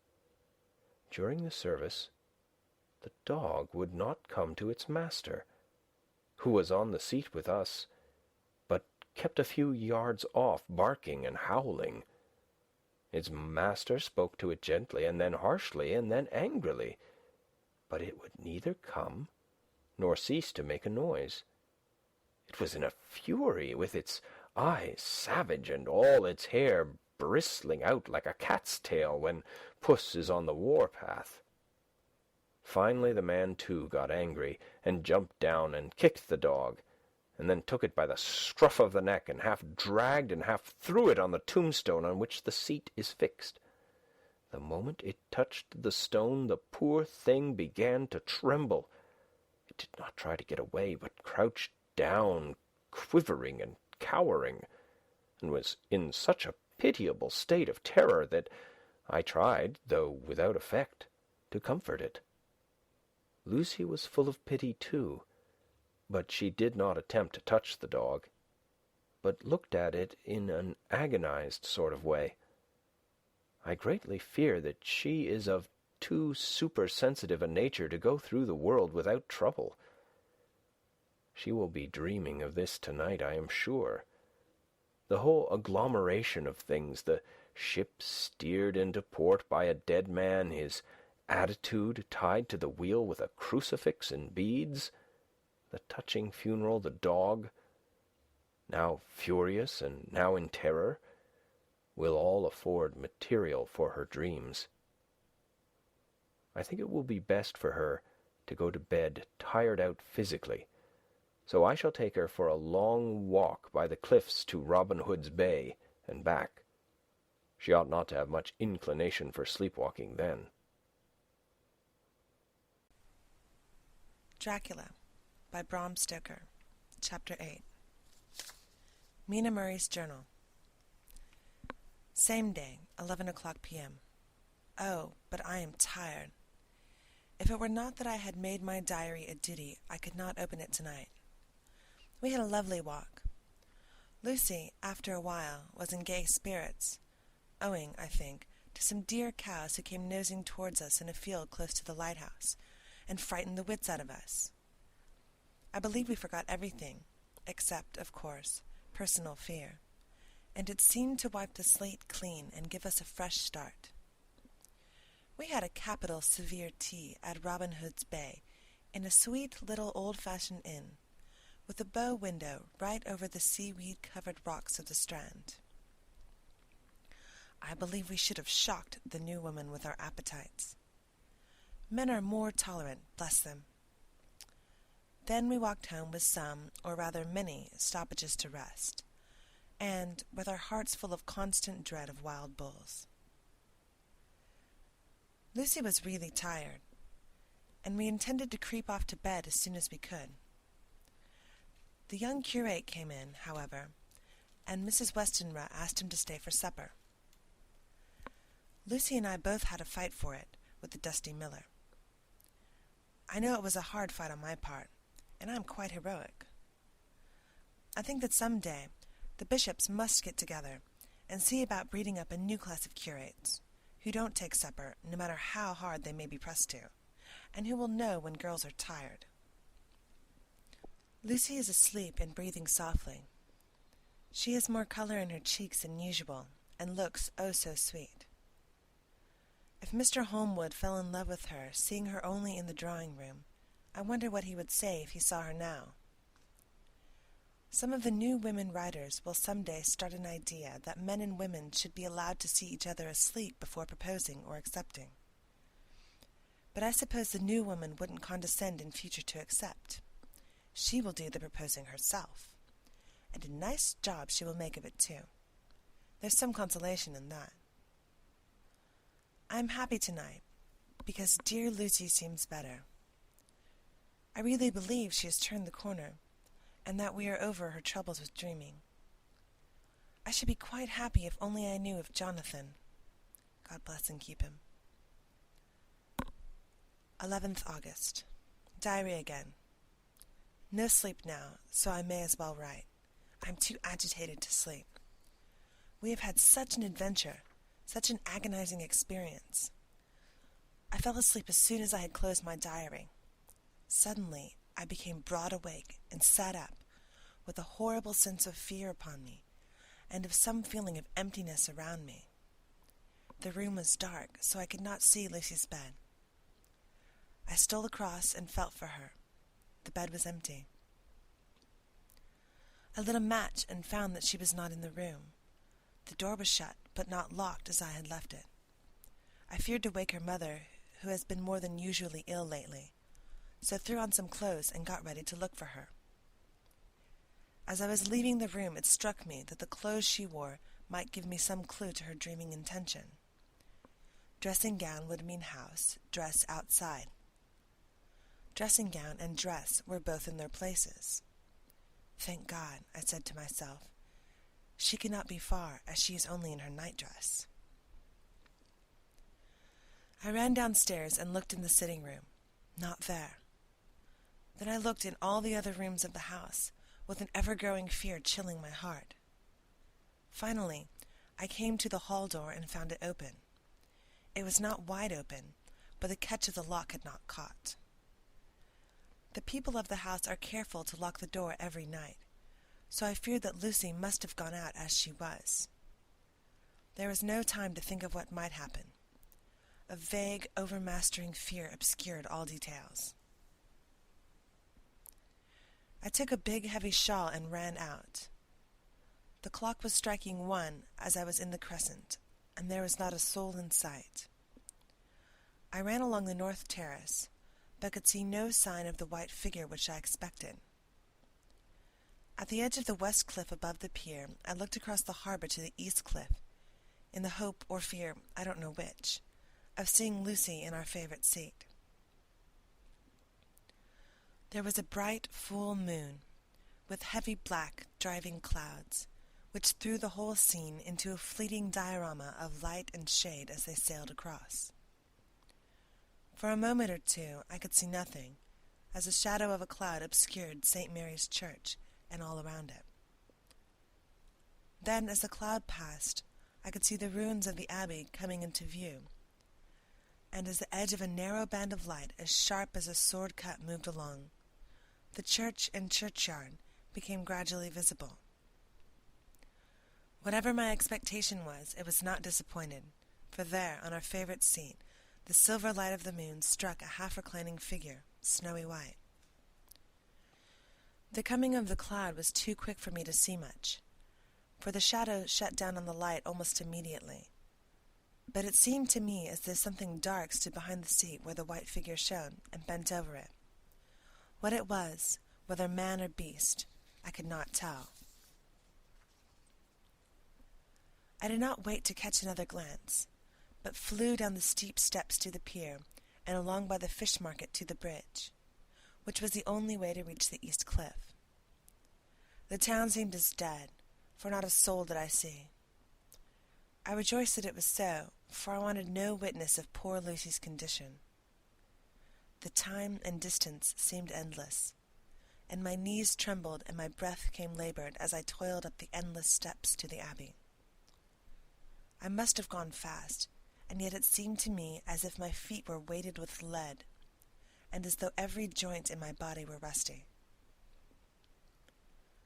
When I got almost to the top, I could see the seat and the white figure, for I was now close enough to distinguish it even through the spells of shadow. There was undoubtedly something, long and black, bending over the half-reclining white figure. I called in fright, "Lucy! Lucy!" And something raised a head, and from where I was I could see a white face and red, gleaming eyes. Lucy did not answer, and I ran on to the entrance of the churchyard. As I entered, the church was between me and the seat, and for a minute or so I lost sight of her. When I came in the view again, the cloud had passed, and the moonlight struck so brilliantly that I could see Lucy half reclining with her head lying over the back of the seat. She was quite alone, and there was not a sign of any living thing about. When I bent over her, I could see that she was still asleep. Her lips were parted, and she was breathing, not softly as usual with her, but in long, heavy gasps, as though striving to get her lungs full at every breath. As I came close, she put up her hand in her sleep and pulled the collar of her nightdress close about her, as though she felt the cold. I flung the warm shawl over her, and drew the edges tight around her neck, for I dreaded lest she get some deadly chill from the night air, unclad as she was. I feared to wake her all at once, so, in order to have my hands free to help her, I fastened the shawl at her throat with a big safety pin. But I must have been clumsy in my anxiety and pinched or pricked her with it, for by and by, when her breathing became quieter, she put her hand to her throat again and moaned. When I had her carefully wrapped up, I put my shoes on her feet, and then began very gently to wake her. At first, she did not respond, but gradually she became more and more uneasy in her sleep, moaning and sighing occasionally. At last, as time was passing fast, and for many other reasons, I wished to get her home at once, I shook her forcibly, till finally she opened her eyes and awoke. She did not seem surprised to see me, as, of course, she did not realize all at once where she was. Lucy always wakes prettily, and even at such a time, when her body must have been chilled with cold, and her mind somewhat appalled at waking unclad in a churchyard at night, she did not lose her grace. She trembled a little and clung to me. When I told her to come at once with me home, she rose without a word, with the obedience of a child. As we passed along, the gravel hurt my feet, and Lucy noticed me wince. She stopped and wanted to insist upon my taking my shoes, but I would not. However, when we got to the pathway outside the churchyard, where there was a puddle of water remaining from the storm, I daubed my feet with mud, using each foot in turn on the other, so that as we went home no one, in case we should meet anyone, should notice my bare feet. Fortune favored us, and we got home without meeting a soul. Once we saw a man, who seemed not quite sober, passing along a street in front of us. But we hid in a door till he had disappeared up an opening such as there are here, steep little closes, or wynds, as they call them in Scotland. My heart beat so loud all the time, sometimes I thought I should faint. I was filled with anxiety about Lucy, not only for her health, lest she should suffer from the exposure, but for her reputation in case the story should get wind. When we got in, and had washed our feet, and had said a prayer of thankfulness together, I tucked her into bed. Before falling asleep, she asked, even implored me, not to say a word to anyone, even her mother, about her sleep-walking adventure. I hesitated at first to promise, but on thinking of the state of her mother's health, and how the knowledge of such a thing would fret her, and think, too, of how such a story might become distorted, nay, infallibly would, in case it should leak out, I thought it wiser to do so. I hope I did right. I have locked the door, and the key is tied to my wrist, so perhaps I shall not again be disturbed. Lucy is sleeping soundly. The reflex of the dawn is high and far over the sea. Same day, noon. All goes well. Lucy slept till I woke her and seemed not to have even changed her side. The adventure of the night does not seem to have harmed her. On the contrary, it has benefited her, for she looks better this morning than she has done for weeks. I was sorry to notice that my clumsiness with the safety pin hurt her. Indeed, it might have been serious, for the skin of her throat was pierced. I must have pinched up a piece of loose skin and have transfixed it, for there are 2 little red points like pinpricks, and on the band of her nightdress was a drop of blood. When I apologized and was concerned about it, she laughed and petted me, and said she did not even feel it. Fortunately, it cannot leave a scar, as it is too tiny. Same day, night. We passed a happy day. The air was clear, and the sun bright, and there was a cool breeze. We took our lunch to Mulgrave Woods, Mrs. Westenra driving by the road, and Lucy and I walking by the cliff path, and joining her at the gate. I felt a little sad myself, for I could not but feel how absolutely happy I would have been had Jonathan been with me. But there, I must only be patient. In the evening we strolled on the casino terrace, and heard some good music by Spohr and Mackenzie, and went to bed early. Lucy seems more restful than she has been for some time, and fell asleep at once.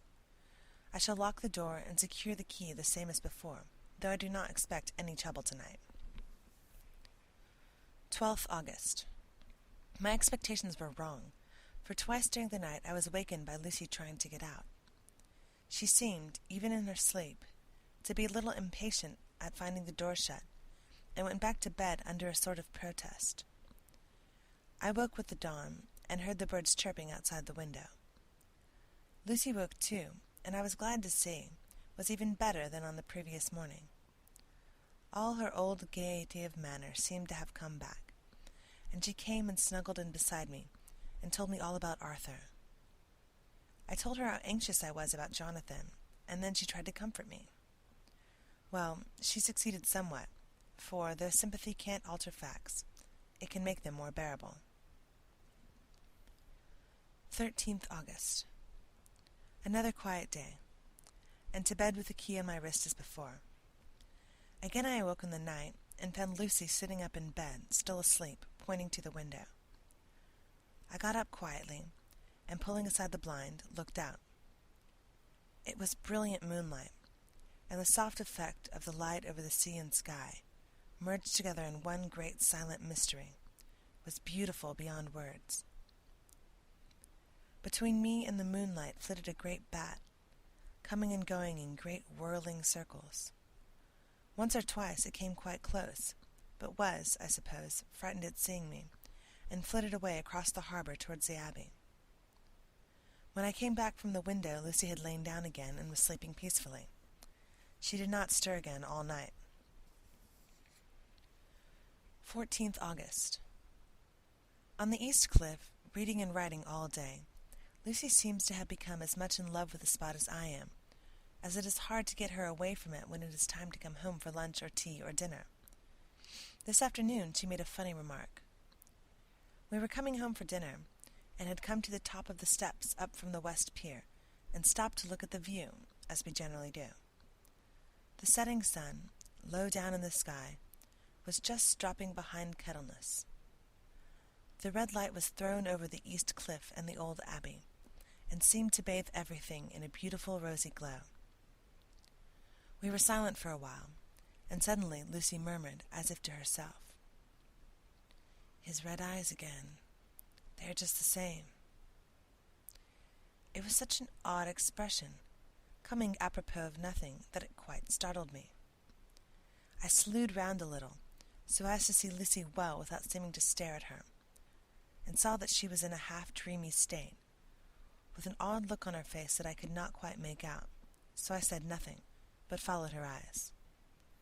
She appeared to be looking over at our own seat, whereupon was a dark figure seated alone. I was quite a little startled myself, for it seemed for an instant as if the stranger had great eyes like burning flames, but a second look dispelled the illusion. The red sunlight was shining on the windows of St. Mary's Church behind our seat, and as the sun dipped there was just sufficient change in the reflection and refraction to make it appear as if the light moved. I called Lucy's attention to the peculiar effect, and she became herself with a start, but she looked sad all the same. It may have been that she was thinking of that terrible night up there. We never refer to it, so I said nothing, and we went home to dinner. Lucy had a headache and went early to bed. I saw her asleep, and went out for a little stroll myself. I walked along the cliffs to the westward, and was full of sweet sadness, for I was thinking of Jonathan. When coming home, it was then bright moonlight, so bright that, though the front of our part of the crescent was in shadow, everything could be well seen.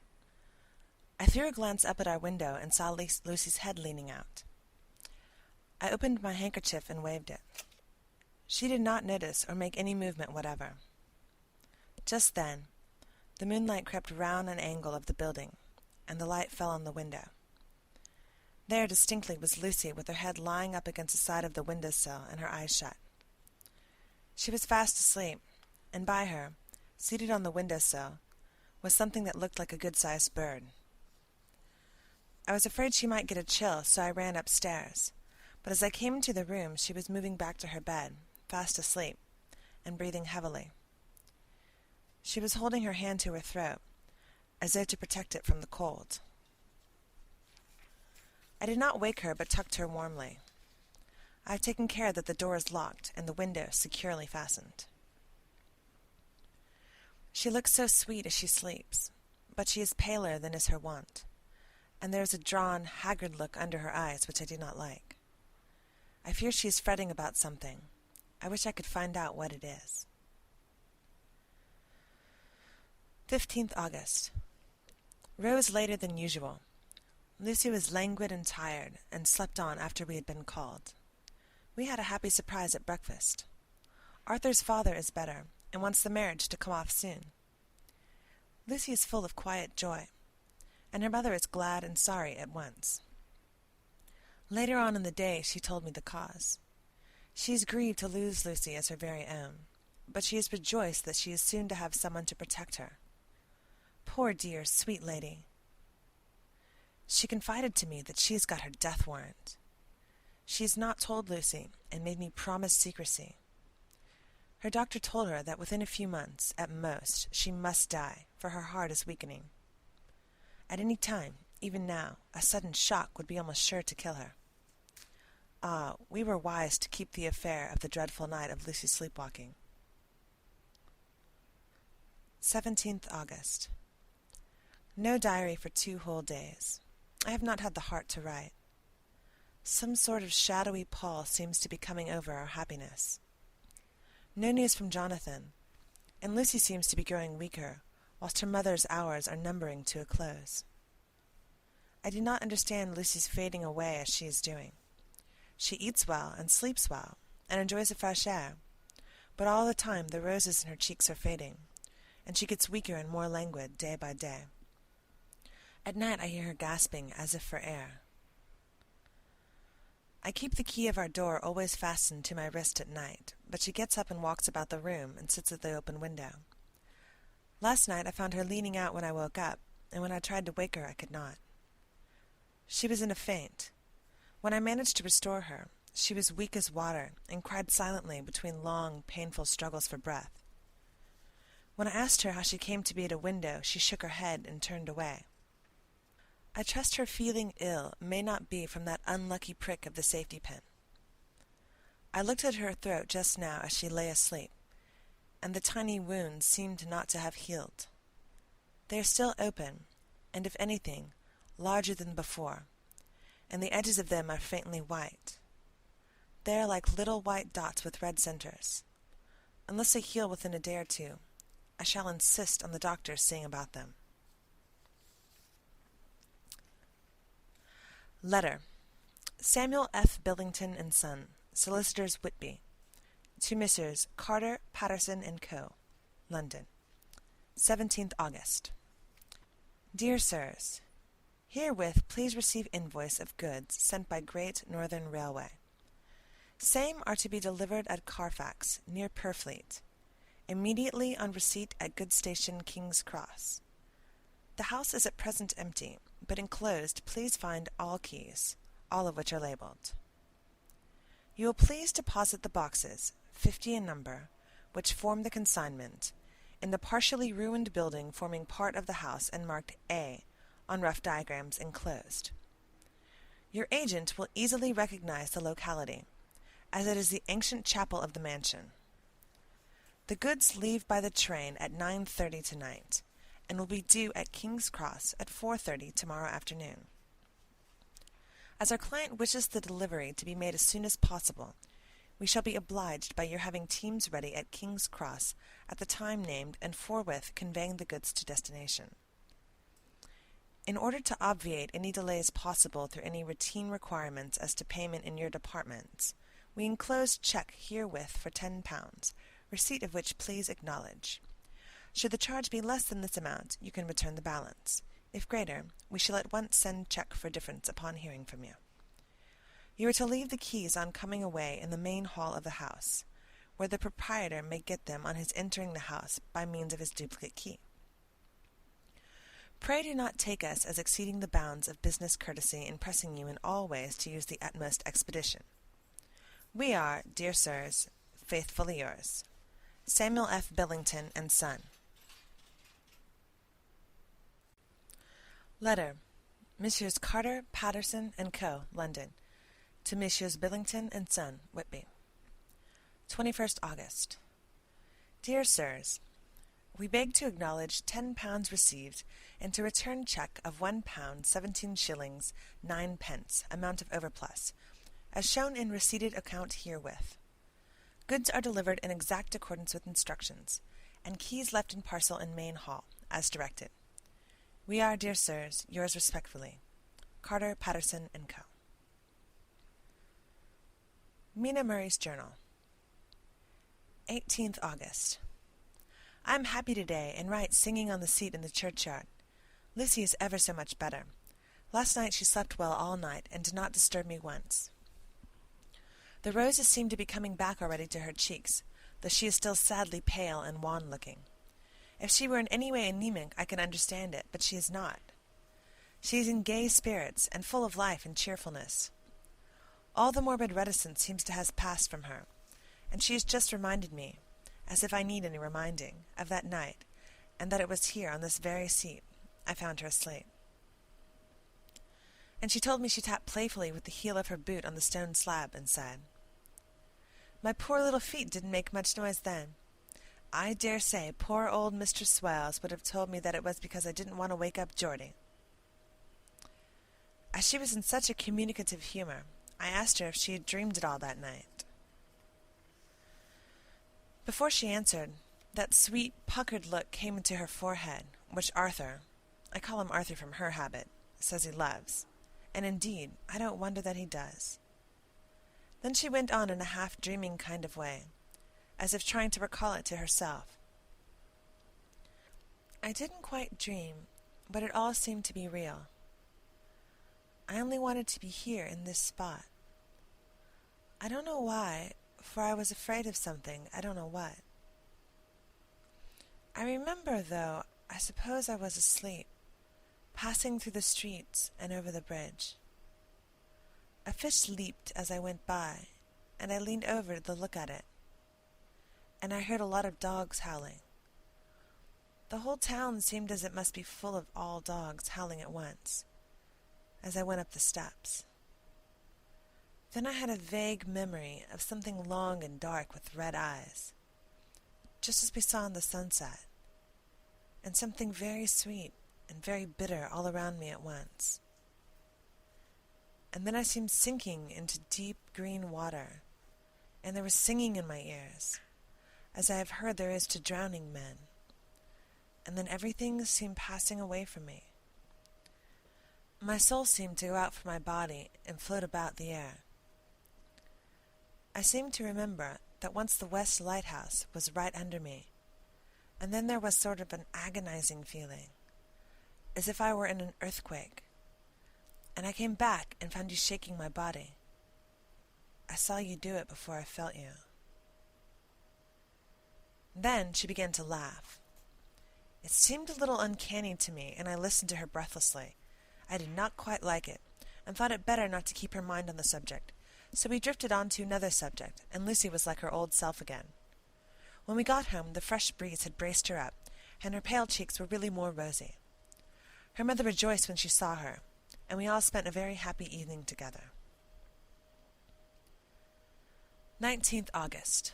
Joy, joy, joy! Although not all joy. At last, news of Jonathan. The dear fellow has been ill, that is why he did not write. I am not afraid to think it or to say it now that I know. Mr. Hawkins sent me on the letter, and wrote himself, oh so kindly. I am to leave in the morning and go over to Jonathan, and to help nurse him if necessary, and to bring him home. Mr. Hawkins says it would not be a bad thing if we were to be married out there. I have cried over the good sister's letter, so I can feel it wet against my bosom, where it lies. It is of Jonathan, and must be near my heart, for he is in my heart. My journey is all mapped out, and my luggage ready. I am only taking one change of dress. Lisa will bring my trunk to London, and keep it till I send for it. For it may be that I must write no more. I must keep it to say to Jonathan, my husband. The letter that he has seen and touched must comfort me till we meet. Letter. Sister Agatha, Hospital of St. Joseph and St. Mary, Budapest. To Miss Wilhelmina Murray. 12th August. Dear Madame, I write by desire of Mr. Jonathan Harker, who is himself not strong enough to write, though progressing well, thanks to God and St. Joseph and St. Mary. He has been under our care for nearly 6 weeks, suffering from a violent brain fever. He wishes me to convey his love, and to say that by this post I write for him to Mr. Peter Hawkins, Exeter, to say, with his dutiful respects, that he is sorry for his delay, and that all of his work is completed. He will require some few weeks' rest in our sanatorium in the hills, but will then return. He wishes me to say that he has not sufficient money with him, and that he would like to pay for his staying here, so that others who need shall not be wanting for help. Believe me, yours, with sympathy and all blessings, Sister Agatha. P.S. My patient being asleep, I open this to let you know something more. He has told me all about you, and that you are shortly to be his wife. All blessings to you both. He has had some fearful shocks, so says our doctor, and in his delirium his ravings have been dreadful, of wolves and poison and blood, of ghosts and demons, and I fear to say of what. Be careful of him always, that there may be nothing to excite him of this kind for a long time to come. The traces of such an illness as his do not lightly die away. We should have written long ago, but we knew nothing of his friends, and there was nothing on him, nothing that anyone could understand. He came in the train from Klausenburg, and the guard was told by the station master there that he rushed into the station shouting for a ticket home. Seeing from his violent demeanor that he was English, they gave him a ticket for the furthest station on the way thither that the train reached. Be assured that he is well cared for. He has won all hearts by his sweetness and gentleness. He is truly getting on well, and I have no doubt will in a few weeks will all be himself. But be careful of him for safety's sake. There are, I pray, in St. Joseph and St. Mary, many, many happy years for you both. Dr. Seward's Diary, 19th August. Strange and sudden change in Renfield last night. About 8 o'clock he began to get excited and sniff about as a dog does when setting. The attendant was struck by his manner, and knowing my interest in him, encouraged him to talk. He is usually respectful to the attendant and at times servile, but tonight, the man tells me, he was quite haughty, would not condescend to talk with him at all. All he would say was, "I don't want to talk to you. You don't count now. The master is at hand." The attendant thinks it is some form of religious mania which has seized him. If so, we must look out for squalls, for a strong man with homicidal and religious mania at once might be dangerous. The combination is a dreadful one. At 9 o'clock I visited him myself. His attitude to me was the same as that to the attendant. In his sublime self-feeling, the difference between myself and the attendant seemed to him as nothing. It looks like a religious mania, and he will soon think that he himself is God. These infinitesimal distinctions between man and man are too paltry for an omnipotent being. How these madmen give themselves away! The real God taketh heed lest his sparrow fall. But the God created from human vanity sees no difference between an eagle and a sparrow. Oh, if men only knew! For a half-hour or more, Renfield kept getting excited in greater and greater degree. I did not pretend to be watching him, but I kept strict observation all the same. All at once, that shifty look came into his eyes, which we always see when a madman has seized an idea, and with it the shifty movements of the head and back which asylum attendants come to know so well. He became quiet, and went and sat on the edge of his bed resignedly, and looked into space with lackluster eyes. I thought I would find out if his apathy were real or only assumed, and tried to lead him to talk of his pets, a theme which never failed to excite his attention. At first he made no reply, but at length, and testily, "Bother them all, I don't care a pin about them." "What?" I said. "You don't mean to tell me you don't care about spiders?" Spiders at present are his hobby, and the notebook is filling up with columns of small figures. To this he answered enigmatically, "The bride-maiden rejoice the eyes that wait the coming of the bride. But when the bride draweth nigh, then the maidens shine not to the eyes that are filled." He would not explain himself, but remained obstinately seated on his bed all the time I remained with him. I am weary tonight, and low in spirits. I cannot but think of Lucy, and how different things might have been. If I don't sleep at once, chloral, the modern Morpheus. I must be careful not to let it grow into a habit. No, I shall take none tonight. I have thought of Lucy, and I shall not dishonor her by mixing the two. If need be, tonight shall be sleepless. Later. Glad I made the resolution, gladder that I kept it. I had lain tossing about, and had heard the clock strike only twice, when the night watchman came to see me, sent up from the ward, to say that Renfield had escaped. I threw on my clothes and ran down at once. My patient is too dangerous a person to be roaming about. Those ideas of his might work out dangerously with strangers. The attendant was waiting for me. He said he had not seen him at 10 minutes before, seemingly asleep in his bed, when he looked through the observation trap in the door. His attention was called by the sound of the window being wrenched out. He ran back and saw his feet disappear through the window, and had at once sent for me. He was only in his night gear, and could not be far off. The attendant thought it would be more useful to watch where he should go than follow him, as he might lose sight of him whilst getting out of the building by the door. He is a bulky man, and couldn't get through the window. I am thin, so with his aid I got out, but feet foremost, as we were only a few feet above the ground, landed unhurt. The attendant told me the patient had gone to the left, and had taken a straight line, so I ran as quickly as I could. As I got through the belt of trees, I saw a white figure scale the high wall which separates our grounds from those of the deserted house. I ran back at once, told the watchman to get 3 or 4 men immediately, and follow me into the grounds of Carfax, in case our friend might be dangerous. I got a ladder myself, and crossing the wall, dropped down to the other side. I could see Renfield's figure just disappearing behind the angle of the house, so I ran after him. On the far side of the house, I found him pressed close against the old iron-bound oak door of the chapel. He was talking, apparently to someone, but I was afraid to go near enough to hear what he was saying, lest I might frighten him, and he should run off. Chasing an errant swarm of bees is nothing to following a naked lunatic when a fit of escaping is upon him. After a few minutes, however, I could see that he did not take note of anything around him, and so ventured to draw near to him, the more so as my men had now crossed the wall and were closing him in. I heard him say, I am here to do your bidding, master. I am your slave, and you will reward me, so I shall be faithful. I have worshipped you long and afar off. Now that you are near, I await your commands. And you will not pass me by, will you, dear master, in your distribution of good things?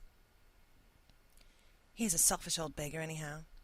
He thinks of the loaves and fishes, even when he believes he's in the real presence. His manias make a startling combination. When we closed in on him, he fought like a tiger. He is immensely strong, for he was more like a wild beast than a man. I never saw a lunatic in such a paroxysm of rage before, and I hope I shall not again. It is mercy that we have found out his strength and danger in good time. With strength and determination like his, he might have done wild work before he was caged. He is safe now at any rate. Jack Sheppard himself couldn't get free from the strait waistcoat that keeps him restrained, and he's chained to the wall in the padded room. His cries are at times awful, but the silences that follow are more deadly still, for he means murder in every turn and movement. Just now he spoke coherent words for the first time. "I shall be patient, master. It is coming, coming, coming." So I took the hint and came to. I was too excited to sleep, but this diary has quieted me, and I feel I shall get some sleep tonight. End of Chapter 8. Dracula by Bram Stoker. Chapter 9. Letter. Mina Harker to Lucy Westenra. Budapest, 24 August. My dearest Lucy, I know you will be anxious to hear all that has happened since we parted at the railway station at Whitby. Well, my dear, I got to Hull all right and caught the boat to Hamburg, and then the train on here. I feel that I can hardly recall anything of the journey, except that I knew I was coming to Jonathan, and that as I should have to do some nursing, I had better get all the sleep I could. I found my dear one, oh, so thin and pale and weak-looking. All the resolution has gone out of his dear eyes, and that quiet dignity which I told you was in his face has vanished. He is only a wreck of himself, and he does not remember anything that has happened to him for a long time past. At least he wants me to believe so, and I shall never ask. He has had some terrible shock, and I fear it might tax his poor brain if he were to try to recall it.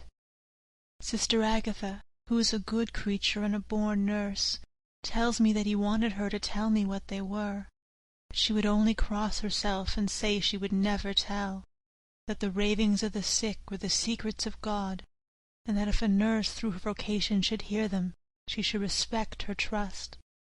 She is a sweet, good soul, and the next day, when she saw I was troubled, she opened up the subject my poor dear raved about, added, "I can tell you this much, my dear, that it was not about anything which he has done wrong himself, and you, as his wife-to-be, have no cause to be concerned.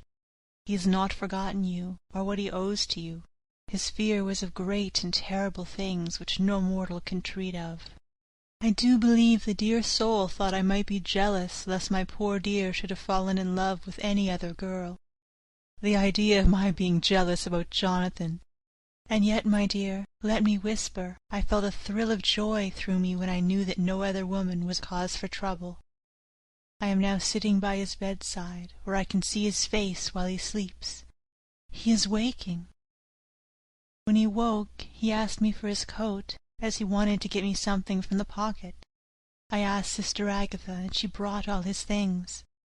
I saw amongst them was his notebook.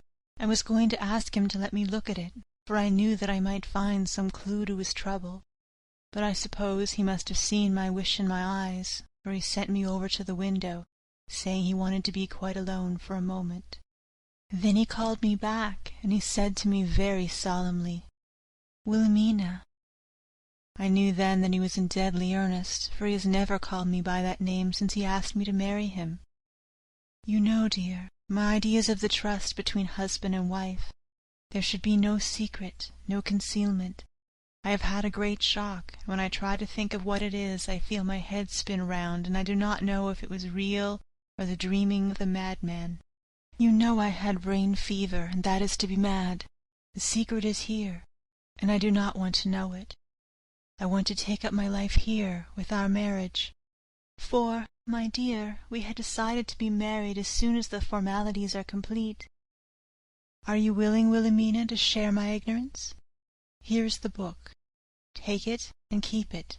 Read it if you will, but never let me know unless, indeed, some solemn duty should come upon me to go back to the bitter hours, asleep or awake, sane or mad, recorded here. He fell back exhausted, and I put the book under his pillow and kissed him. I have asked Sister Agatha to beg the Superior to let our wedding be this afternoon, and am waiting her reply. She has come and told me that the chaplain of the English Mission Church has been sent for. We are to be married in an hour, or as soon after as Jonathan awakes. Lucy, the time is come and gone. I feel very solemn, but very, very happy. Jonathan woke a little after the hour, and all was ready, and he sat up in bed, propped up with pillows. He answered his "I will" firmly and strong. I could hardly speak. My heart was so full that even those words seemed to choke me. The dear sisters were so kind. Please God, I shall never, never forget them, nor the grave and sweet responsibilities I have taken upon me. I must tell you of my wedding present, when the chaplain and the sisters had left me alone with my husband. Oh, Lucy, it is the first time I have written the words "my husband." Left me alone with my husband. I took the book from under his pillow and wrapped it up in white paper, and tied it with a little bit of pale blue ribbon which was round my neck, and sealed it over the knot with sealing wax, and for my seal I used my wedding ring. Then I kissed it and showed it to my husband, and told him that I would keep it so, and then it would be an outward and visible sign for us all our lives that we trusted each other, that I would never open it unless it were for his own dear sake or for the sake of some stern duty. Then he took my hand in his, and oh, Lucy, it was the first time he took his wife's hand, and said that it was the dearest thing in all the wide world, and that he would go through all the past again to win it, if need be. The poor dear meant to have said a part of the past, but he cannot think of time yet, and I shall not wonder if at first he mixes up not only the month but the year. Well, my dear, what could I say? I could only tell him that I was the happiest woman in all the wide world, and that I had nothing to give him except myself, my life, and my trust, and that with these went my love and duty for all the days of my life. And, my dear, when he kissed me and drew me to him with his poor weak hands, it was like a solemn pledge between us. Lucy, dear, do you know why I tell you all this? It is not only because it is all sweet to me, but because you have been and are very dear to me. It was my privilege to be your friend and guide you when you came from the schoolroom to prepare for the world of life. I want you to see now, and with the eyes of a very happy wife, whither duty has led me, so that in your own married life you too may be all happy as I am. My dear, please Almighty God, your life may it be all it promises, a long day of sunshine, with no harsh wind, no forgetting duty, no distrust.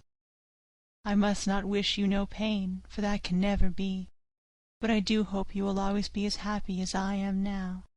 Good-bye, my dear. I shall post this at once, and perhaps write you very soon again. I must stop, for Jonathan is waking. I must attend my husband. Your ever-loving Mina Harker. Letter. Lucy Westenra to Mina Harker. Whitby, 30 August. My dearest Mina, oceans of love and millions of kisses, and may you soon be in your own home with your husband. I wish you were coming home soon enough to stay with us here. The strong air would soon restore Jonathan. It has quite restored me. I have an appetite like a cormorant, am full of life and sleep well. You'll be glad to know that I have quite given up walking in my sleep. I think I have not stirred out of my bed for a week. That is when I once get into it at night. Arthur says I am getting fat. By the way, I forgot to tell you that Arthur is here. We have such walks and drives and rides and rowing and tennis and fishing together, and I love him more than ever. He tells me that he loves me more, but I doubt that, for at first he told me that he couldn't love me more than he did then. But this is nonsense. There he is, calling to me, so no more just at present, from your loving Lucy. P.S. Mother sends her love. She seems better, poor dear. P.P.S. We are to be married on 28th September. Dr. Seward's Diary, 20 August. The case of Renfield grows even more interesting. He is now so far quieted that there are spells of cessation from his passion. For the first week after his attack he was perpetually violent. Then one night, just as the moon rose, he grew quiet and kept murmuring to himself, "Now I can wait, now I can wait." The attendant came to tell me, so I ran down at once to have a look at him. He was still in the strait waistcoat and in the padded room, but the suffused look has gone from his face, and his eyes had something of their old pleading, I might almost say cringing, softness. I was satisfied with his present condition, and directed him to be relieved. The attendants hesitated, but finally carried out my wishes without protest. It was a strange thing that the patient had humour enough to see their distrust, for, coming close to me, he said in a whisper, all the while looking furtively at them, "They think I could hurt you. Fancy me hurting you! The fools!" It was soothing somehow to the feelings to find myself disassociated even in the mind of this poor madman from the others, but all the same I could not follow his thought. Am I to take it that I have anything in common with him, so that we are, as it were, to stand together? Or has he to gain from me some good so stupendous that my well-being is needful to him? I must find out later on. To-night he will not speak. Even the offer of a kitten or even a full-grown cat will not tempt him.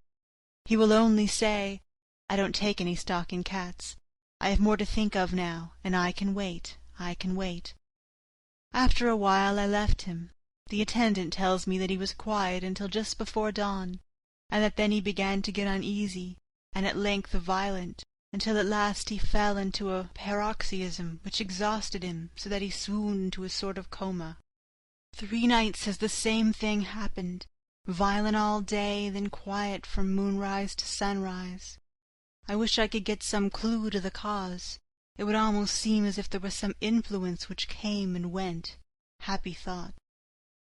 We shall to-night play sane wits against mad ones.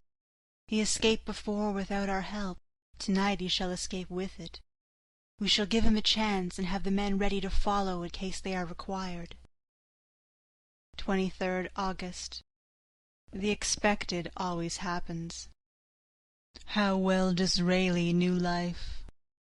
Our bird, when he found the cage open, would not fly, so all our subtle arrangements were for naught. At any rate, we have proved one thing, that the spells of quietness last a reasonable time. We shall in future be able to ease his bonds for a few hours each day.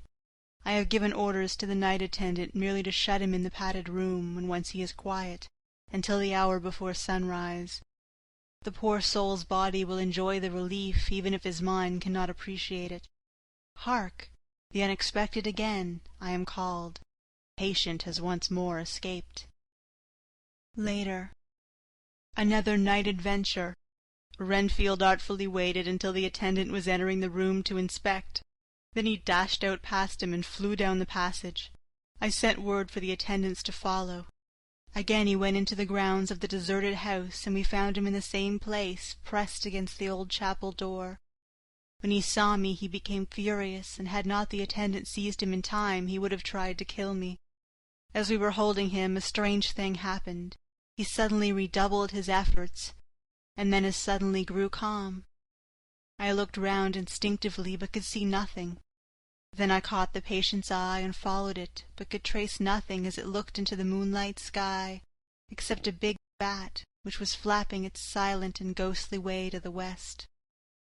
Bats usually wheel about, but this one seemed to go straight on, as if it knew where it was bound for, or had some intention of its own. The patient grew calmer every instant, and presently said, "You needn't tie me. I shall go quietly." Without trouble we came back to the house. I feel that there is something ominous in his calm, and shall not forget this night. Lucy Westenra's Diary. Hillingham, 24 August. I must imitate Mina and keep writing things down. Then we can have long talks when we do meet. I wonder when it will be. I wish she were with me again, for I feel so unhappy. Last night I seemed to be dreaming again, just as I was at Whitby. Perhaps it is the change of air, or getting home again. It is all dark and horrid to me, for I can remember nothing. But I am full of vague fear, and I feel so weak and worn out. When Arthur came to lunch, he looked quite grieved when he saw me, and I hadn't the spirit to try to be cheerful. I wonder if I could sleep in Mother's room tonight. I shall make an excuse to try. 25 August. Another bad night. Mother did not seem to take to my proposal. She seems not too well herself, and doubtless she fears to worry me.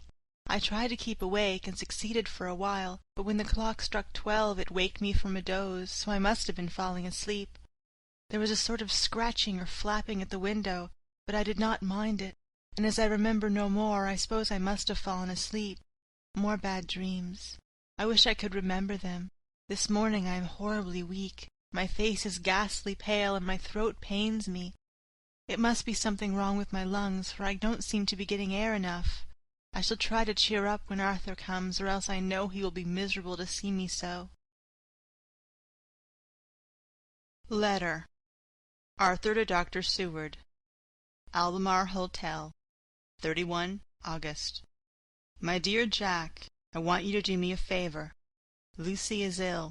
That is, she has no special disease, but she looks awful and is getting worse every day. I have asked her if there is any cause. I did not dare to ask her mother, for to disturb the poor lady's mind about her daughter in her present state of health would be fatal. Mrs. Westenra has confided to me that her doom is spoken. Disease of the heart, though poor Lucy does not know it yet. I am sure that there is something preying on my dear girl's mind. I am almost distracted when I think of her. To look at her gives me a pang. I told her I should ask you to see her, and though she demurred at first, I know why, old fellow, she finally consented. It'll be a painful task for you, I know, old friend, but it is for her sake, and I must not hesitate to ask, or you to act. You are to come at lunch at Hilling tomorrow. 2 o'clock, so as not to arouse any suspicion in Mrs. Westenra, and after lunch Lucy will take an opportunity of being alone with you. I am filled with anxiety, and I want to consult with you alone as soon as I can after you have seen her. Do not fail. Arthur. Telegram. Arthur Holmwood to Seward. 1 September. Am summoned to see my father, who is worse.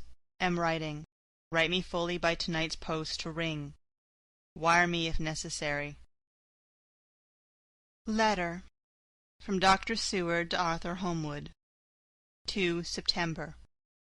My dear old fellow, with regard to Miss Westenra's health, I hasten to let you know at once that in my opinion there is not any functional disturbance or any malady that I know of. At the same time I am not by any means satisfied with her appearance. She is woefully different from what she was when I saw her last. Of course you must bear in mind that I have not had the full opportunity of examination such as I should wish. Our very friendship makes a little difficulty which not even medicinal science or custom can bridge over. I had better tell you exactly what happened, leaving you to draw, in a measure, your own conclusions. I shall then say what I have done and propose doing. I found Miss Westenra in seemingly gay spirits. Her mother was present, and in a few seconds I made up my mind that she was trying all she knew to mislead her mother and prevent her from being anxious.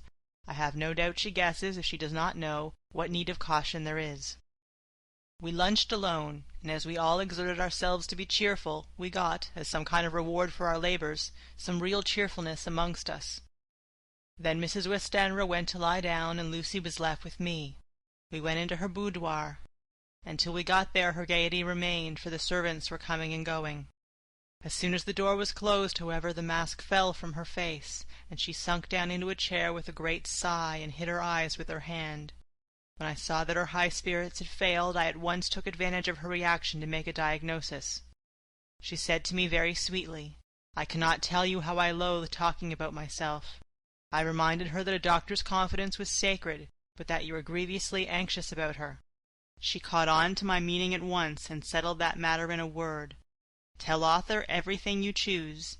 I do not care for myself, but for him, so I am quite free.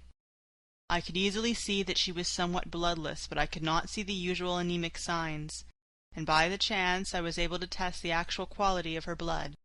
For an opening of the window, which was stiff, a cord gave way, and she cut her hand slightly with broken glass. It was a slight matter in itself, but it gave me an evident chance, and I secured a few drops of the blood and have analyzed them. The qualitative analysis gave a quite normal condition, and shows I should infer in itself a vigorous state of health. In other physical matters I was quite satisfied that there is no need for anxiety, but as there must be a cause somewhere, I have come to the conclusion that it must be something mental.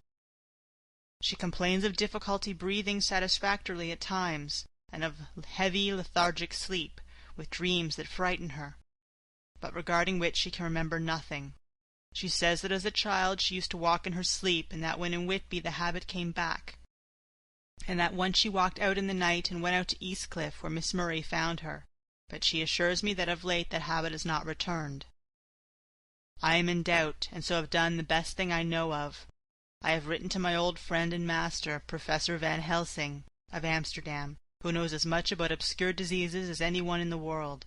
I have asked him to come over, and as you told me that all things were to be at your charge, I have mentioned to him who you are and your relation to Miss Westenra. This, my dear fellow, is in obedience to your wishes, for I am only too proud and happy to do anything I can for her.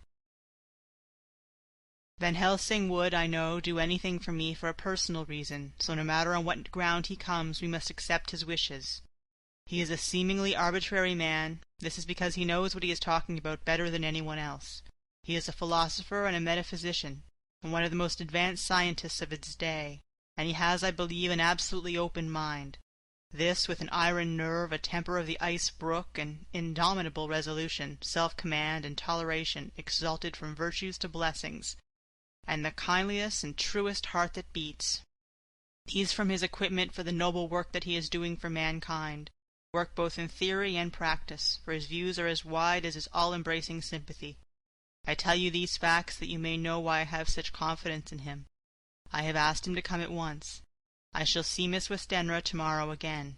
She is to meet me at the stores, so that I may not alarm her mother by too early a repetition of my call. Yours always, John Seward. Letter. Abraham Van Helsing, M.D., D.Ph., D.Lit., etc., etc., to Dr. Seward. 2 September. My good friend, when I received your letter I am already coming to you. By good fortune I can leave just as once, without wrong to any of those who have trusted me. Were fortune other, then it were bad for those who have trusted, for I come to my friend when he call me to aid those he holds dear. Tell your friend that when time you sucked from my wound so swiftly the poison of the gangrene from that knife that our other friend, too nervous, let slip, you did more for him when he wants my aids, and you call for them, than all his great fortune could do. But it is pleasure added to do for him, your friend, it is you that I come. Have near at hand, and please it so arrange that we see the young lady not too late on tomorrow, for it is likely that I may have to return here that night. But if need be I shall come again in 3 days, and stay longer if it must. Till then, good-bye, my friend John. Van Helsing. Letter. Dr. Steward to Honourable Arthur Holmwood. 3rd September. My dear Art, Van Helsing is come and gone. He came on with me to Hillingham, and found that by Lucy's discretion her mother was lunching out, so that we were alone with her. Van Helsing made a very careful examination of the patient. He is to report to me, and I shall advise you, for of course I was not present all the time. He is, I fear, much concerned, but says he must think. When I told him of our friendship and how you trust me in the matter, he said, "You must tell him all you think. Tell him what I think, if you can guess it, if you will. Nay, I am not jesting. There is no jest but life and death, perhaps more." I asked what he meant by that, for he was very serious. This was when we had come back to town, and he was having a cup of tea before starting on his return to Amsterdam. He would not give me any further clue. You must not be angry with me, Art, because his very reticence means that all his brains are working for her good. He will speak plainly enough when the time comes, be sure. So I told him I would simply write an account of our visit, just as if I were doing a descriptive special article for the Daily Telegraph. He seemed not to notice, but remarked that the smuts of London were not quite so bad as they used to be when he was a student here. I am to get his report tomorrow if he can possibly make it. In any case, I am to have a letter. Well, as to the visit, Lucy was more cheerful than on the day I first saw her, and certainly looked better. She had lost something of the ghastly look that so upset you, and her breathing was normal. She was very sweet to the professor, as she always is, and tried to make him feel at ease, though I could see the poor girl was making a hard struggle for it. I believe Van Helsing saw it too, for I saw the quick look under his bushy brows that I knew of old.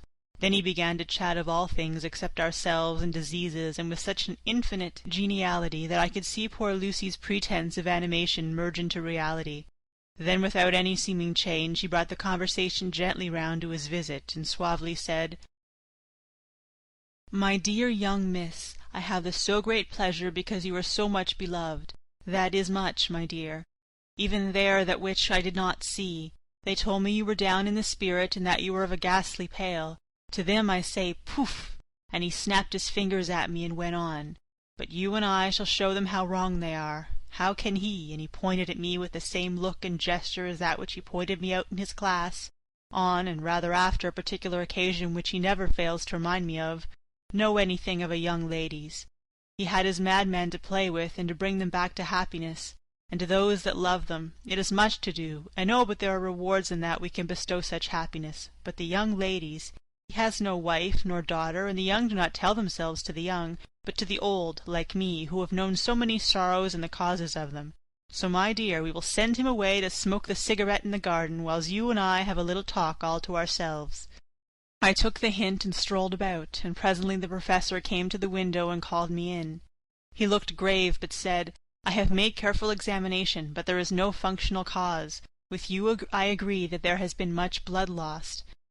It has been, but is not. But the conditions of her are in no way anemic. I have asked her to send me her maid, that I may ask just one or two questions, that so I may not chance to miss nothing. I know well what she will say, and yet there is cause. There is always cause for everything. I must go back home and think. You must send me the telegram every day, and if there is nothing because I shall come again. The disease, for not to be well is a disease, interests me, and the sweet, young dear, she interests me too. She charmed me, and for her? It is not for you or disease I come." As I tell you, he would not say a word more, even when we were alone, and so now, Art, you know all I know. I shall keep stern watch. I trust your poor father is rallying.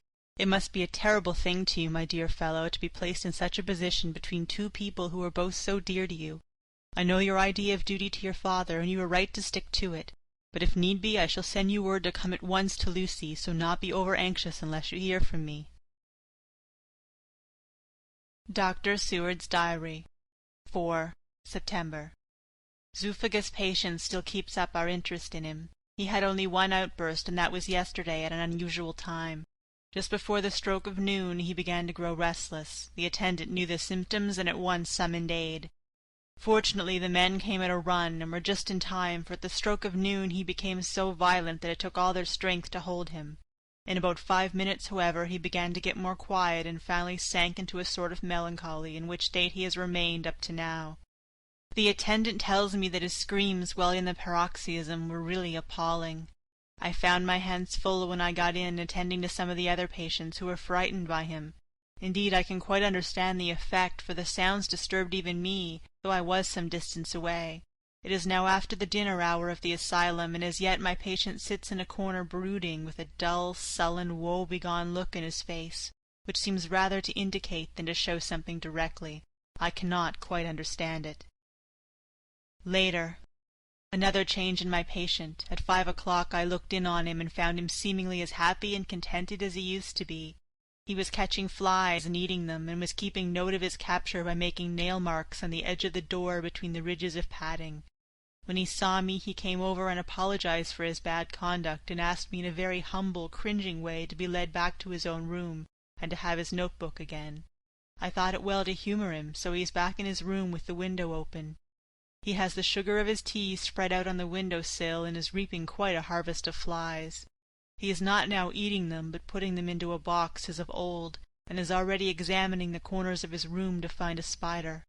I tried to get him to talk about the past few days, for any clue to his thoughts would be of an immense help to me, but he would not rise. For a moment or two he looked very sad, and said in a sort of far-away voice, as though saying it rather to himself than to me, "All over, all over. He has deserted me. No hope for me now unless I do it myself." Then suddenly, turning to me in a resolute way, he said, "Doctor, won't you be very good to me and let me have a little more sugar? I think it'd be very good for me." "And the flies?" I said. "Yes, the flies like it too, and I like the flies, therefore I like it." And there are people who know so little as to think that madmen do not argue. I procured him a double supply, and left him as happy as a man, I suppose, any in the world. I wish I could fathom his mind. Midnight. Another change in him. I have been to see Miss Westenra, whom I found much better, and has just returned, and was standing at our own gate looking at the sunset, when once more I heard him yelling. As his room is on the other side of the house, I could bear it better in the morning. It was a shock to me to turn from the wonderful smoky beauty of a sunset over London, with its lurid lights and inky shadows and all the marvellous tints that come on foul clouds even as on foul water, and to realize all the grim sternness of my own cold stone building, with its wealth of breathing misery, and my own desolate heart to endure it all. I reached him just as the sun was going down, and from his window saw the red disk sink. As it sank he became less and less frenzied, and just as it dipped he slid from the hands that held him, an inert mass on the floor. It is wonderful, however, what intellectual recuperative power lunatics have, for within a few minutes he stood up quite calmly and looked around him. I signalled to the attendants not to hold him, for I was anxious to see what he would do. He went straight over to the window and brushed out the crumbs of sugar. Then he took his fly-box and emptied it outside and threw away the box. Then he shut the window and, crossing over, sat down on his bed. All this surprised me, so I asked him, "Are you going to keep flies any more?" "No," said he. "I am sick of all that rubbish." He certainly is a wonderfully interesting study. I wish I could get some glimpse of his mind, or of the cause of his sudden passion. Stop. There may be a clue after all, if we can find why today his paroxysms came on at high noon and at sunset. Can it be that there is a malign influence of the sun at periods which affects certain natures, as at times the moon does others? We shall see. Telegram. Seward, London, to Van Helsing, Amsterdam. 4 September. Patient still better today. Telegram. Seward, London, to Van Helsing, Amsterdam. 5 September. Patient greatly improved. Good appetite, sleeps naturally, good spirits, colour coming back. Telegram. Seward, London, to Van Helsing, Amsterdam. 6 September. Terrible change for the worse. Come at once. Do not lose an hour. I hold over telegram to Holmwood till I've seen you. End of Chapter 9. Dracula by Bram Stoker. Chapter 10. Letter, Dr. Seward, to Honorable Arthur Holmwood, 6th of September. My dear Art, my news today is not so good. Lucy this morning had gone back a bit. There is, however, one good thing which has arisen from it. Mrs. Westenra was naturally anxious concerning Lucy, and has consulted me professionally about her. I took advantage of the opportunity, and told her that my old master, Van Helsing, the great specialist, was coming to stay with me, and that I would put her in his charge conjointly with myself. So now we can come and go without alarming her unduly, for a shock to her would mean sudden death, and this, in Lucy's weak condition, might be disastrous to her. We are hedged in with difficulties, all of us, my poor fellow, but, please God, we shall come through them all right. If any need, I shall write, so that, if you do not hear from me, take it for granted that I am simply waiting for news. In haste, yours ever, John Seward. Dr. Seward's Diary. 7th of September. The first thing Van Helsing said to me when we met at Liverpool Street was, "Have you said anything to our young friend, to lover of her?" "No," I said. "I waited till I had seen you, as I said in my telegram. I wrote him a letter simply telling him that you were coming, as Miss Westenra was not so well, and that I should let him know if need be." "Right, my friend," he said. "Quite right. Better he not know as yet. Perhaps he will never know. I pray so, but if it be needed, then he shall know all. And, my good friend John, let me caution you. You deal with the madmen. All men are mad in some way or the other, and inasmuch as you deal discreetly with your madmen, so deal with God's madmen too, the rest of the world. You tell not your madmen what you do, nor why you do it. You tell them not what you think. So you shall keep knowledge in its place, where it may rest, where it may gather its kind around it and breed. You and I shall keep as yet what we know here and here." He touched me on the heart and on the forehead, and then touched himself the same way. "I have for myself thoughts at the present. Later I shall unfold to you." "Why not now?" I asked. "It may do some good. We may arrive at some decision." He looked at me and said, "My friend John, while the corn is grown, even before it has ripened, while the milk of its mother earth is in him, and the sunshine has not yet begun to paint him with his gold, the husbandman he pull the air and rub him between his rough hands, and blow away the green chaff, and say to you, 'Look, he's good corn, he will make a good crop when the time comes.'" I did not see the application, and told him so. For reply he reached over and took my ear in his hand and pulled it playfully, as he used long ago to do at lectures, and said, "The good husbandman tell you so then because he knows, but not till then. But you do not find the good husbandman dig up his planted corn to see if he grow. That is for the children who play a husbandry, and not for those who take it as of the work of their life. See you now, friend John, I have sown my corn, and nature has her work to do in making it sprout. If he sprout at all, there's some promise, and I wait till the ear begins to swell." He broke off, for he evidently saw that I understood. Then he went on gravely, "You were always a careful student, and your case-book was ever more full than the rest, and I trust that good habit hath not failed. Remember, my friend, that knowledge is stronger than memory, and we should not trust the weaker. Even if you have not kept the good practice, let me tell you that this case of our dear miss is one that may be, mind, I say may be, of such interest to us and others that all the rest may not make him kick the beam, as your people say. Take then good note of it. Nothing is too small. I counsel you put down in record even your doubts and surmises. Hereafter it may be of interest to you to see how true you guess. We learn from failure, not from success." When I described Lucy's symptoms, the same as before, but infinitely more marked, he looked very grave, but said nothing. He took with him a bag in which were many instruments and drugs, the ghastly paraphernalia of our beneficial trade, as he once called, in one of his lectures, the equipment of a professor of the healing craft. When we were shown in, Mrs. Westenra met us. She was alarmed, but not nearly so much as I expected to find her. Nature, in one of her beneficent moods, has ordained that even death has some antidote to its own terrors. Here, in a case where any shock may prove fatal, matters are so ordered that, from some cause or other, the things not personal, even the terrible change in her daughter, to whom she is so attached, do not seem to reach her. It is something like the way Dame Nature gathers round a foreign body an envelope of some insensitive tissue which can protect from evil that which it would otherwise harm by contact. If this be an ordered selfishness, then we should pause before we condemn anyone for the vice of egoism, for there may be deeper root for its causes than we have knowledge of. I used my knowledge of this phase of spiritual pathology, and set down a rule that she should not be present with Lucy, or think of her illness more than was absolutely required.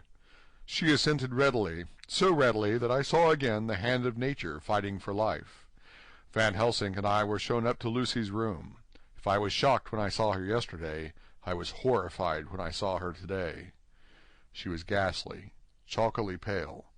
The red seemed to have gone even from her lips and gums, and the bones of her face stood out prominently. Her breathing was painful to see or hear. Van Helsing's face grew set as marble, and his eyebrows converged till they almost touched over his nose.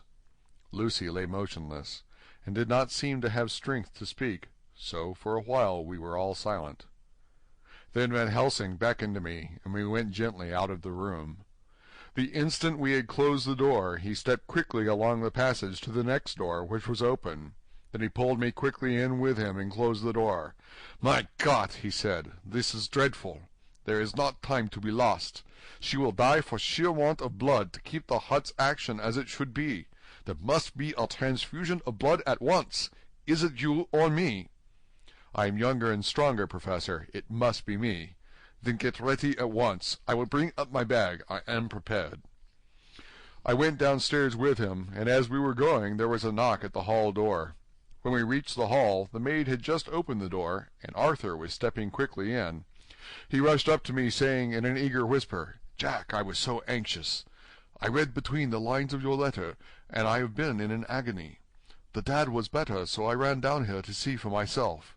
Is not that gentleman Dr. Van Helsing? I am so thankful to you, sir, for coming." When first the professor's eyes had lit upon him, he had been angry at his interruption at such a time, but now, as he took in his stalwart proportions, and recognized the strong young manhood which seemed to emanate from him, his eyes gleamed. Without a pause he said to him as he held out his hand, "Sir, you have come in time. You are the lover of our dear miss. She is bad, very, very bad. Nay, my child, do not go like that," for he suddenly grew pale, and sat down in a chair almost fainting. "You are to help her. You can do more than any that live, and your courage is your best help." "What can I do?" asked Arthur hoarsely. "Tell me, and I shall do it.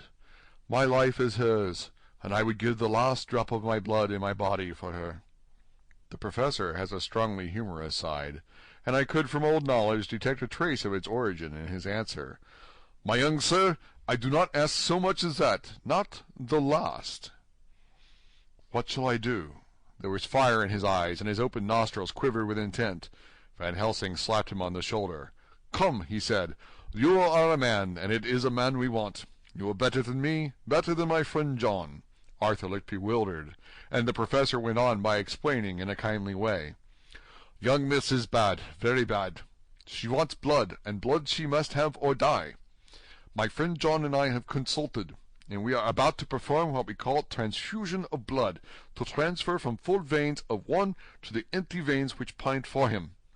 John was to give his blood, as he is the more young and strong than me." Here Arthur took my hand and wrung it hard in silence. "But now you are here. You are more good than us, old or young, who toil much in the world of thought. Our nerves are not so calm, and our blood so bright, than yours." Arthur turned to him and said, "If you only knew how gladly I would die for her, you would understand." He stopped with a sort of choke in his voice. "Good boy," said Van Helsing. "In the not so far off you will be happy that you have done all for her you love. Come now and be silent.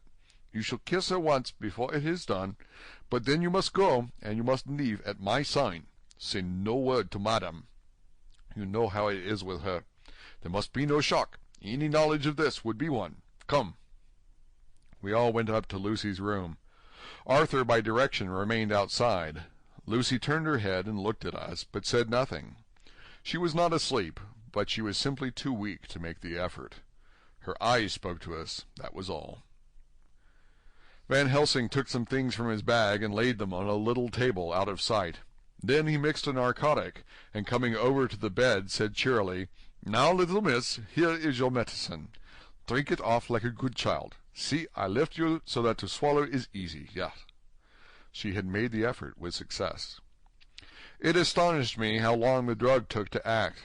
This, in fact, marked the extent of her weakness. The time seemed endless until sleep began to flicker in her eyelids. At last, however, the narcotic began to manifest its potency, and she fell into a deep sleep. When the professor was satisfied, he called Arthur into the room and bade him strip off his coat. Then he added, "You may take that one little kiss whilst I bring over the table. Friend John, help to me." So neither of us looked while he bent over her. Van Helsing, turning to me, said, He is so young and strong, and of blood so pure that we need not defibrillate it." Then with swiftness, but with absolute method, Van Helsing performed the operation. As the transfusion went on, something like life seemed to come back to poor Lucy's cheeks, and through Arthur's growing pallor the joy of his face seemed absolutely to shine. After a bit I began to grow anxious, for the loss of blood was telling on Arthur, strong man as he was. It gave me an idea of what a terrible strain Lucy's system must have undergone, that what weakened Arthur only partially restored her. But the professor's face was set, and he stood watch in hand, and with his eyes fixed now on the patient and now on Arthur. I could hear my own heart beat. Presently he said in a soft voice, "Do not stir an instant. It is enough. You attend him, I will look to her." When all was over, I could see how much Arthur was weakened. I dressed the wound and took his arm to bring him away, when Van Helsing spoke without turning round. The man seems to have eyes in the back of his head. "The brave lover, I think, deserve another kiss, which he shall have presently." And as he had now finished his operation, he adjusted the pillow to the patient's head.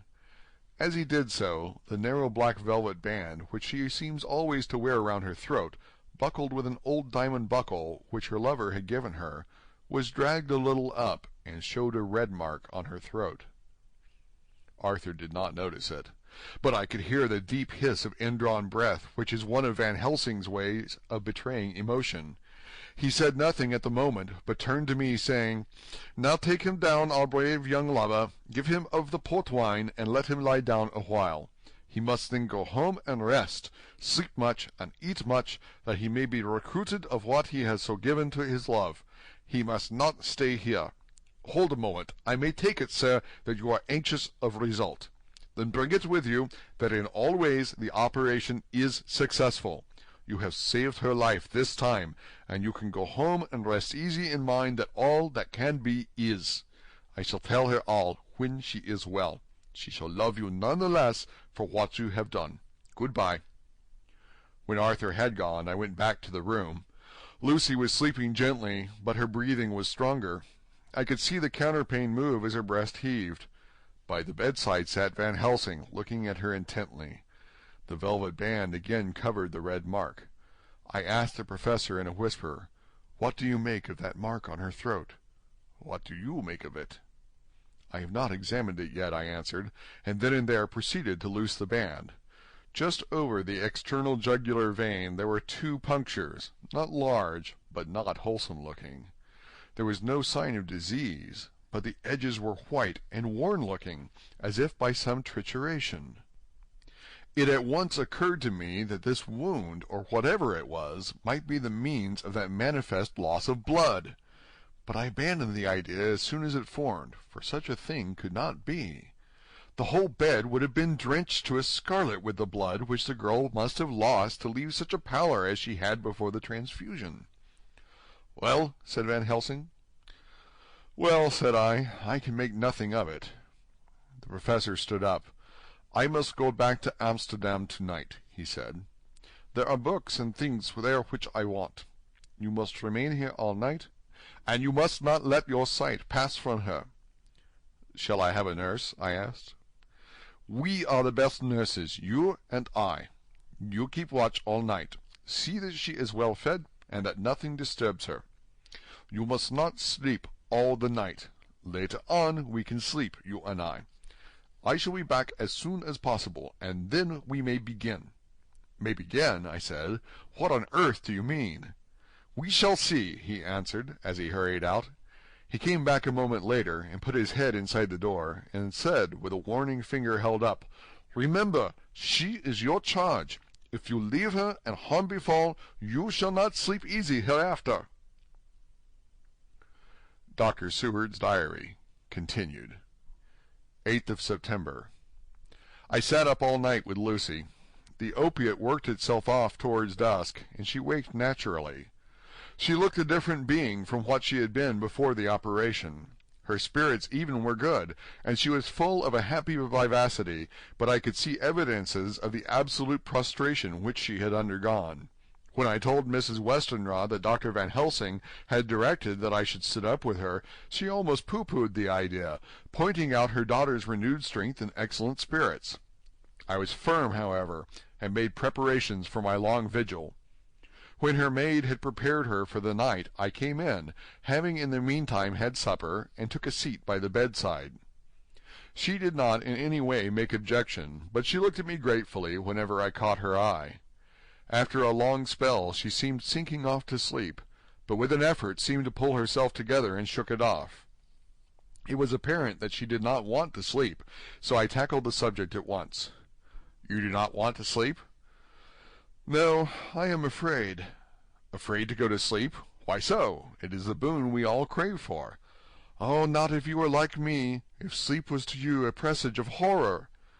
"A presage of horror? What on earth do you mean?" "I don't know. Oh, I don't know. And that is what is so terrible. All this weakness comes to me in sleep until I dread the very thought." "But, my dear girl, you may sleep tonight. I am here watching you, and I can promise that nothing will happen." "I can trust you," she said. I seized the opportunity and said, "I promise that if I see any evidence of bad dreams I will wake you at once." "You will? Will you really? How good you are to me! Then I will sleep." And almost at the word she gave a deep sigh of relief and sank back asleep. All night long I watched by her. She never stirred, but slept on in a deep, tranquil, life-giving, health-giving sleep. Her lips were slightly parted, and her breast rose and fell with the regularity of a pendulum. There was a smile on her face, and it was evident that no bad dreams had come to disturb her peace of mind. In the early morning her maid came, and I left her in her care and took myself back home, for I was anxious about many things. I sent a short wire to Van Helsing and to Arthur, telling them of the excellent result of the operation. My own work, with its manifold arrears, took me all day to clear off. It was dark when I was able to inquire about my zoophagous patient. The report was good. He had been quite quiet for the past day and night. A telegram came from Van Helsing at Amsterdam whilst I was at dinner, suggesting that I should be at Hillingham tonight, as it might be well to be at hand, and stating that he was leaving by the night mail and would join me early in the morning. 9th of September. I was pretty tired and worn out when I got to Hillingham. For the 2 nights I had hardly had a wink of sleep, and my brain was beginning to feel that numbness which marks cerebral exhaustion. Lucy was up and in cheerful spirits. When she shook hands with me, she looked sharply in my face and said, "No sitting up tonight for you. You are worn out. I am quite well again. Indeed I am, and if there is to be any sitting up, it is I who will sit up with you." I would not argue the point, but went and had my supper. Lucy came with me, and, enlivened by her charming presence, I made an excellent meal, and had a couple of glasses of the more than excellent port. Then Lucy took me upstairs and showed me a room next to her own, where a cozy fire was burning. "Now," she said, "you must stay here. I shall leave this door open, and my door too.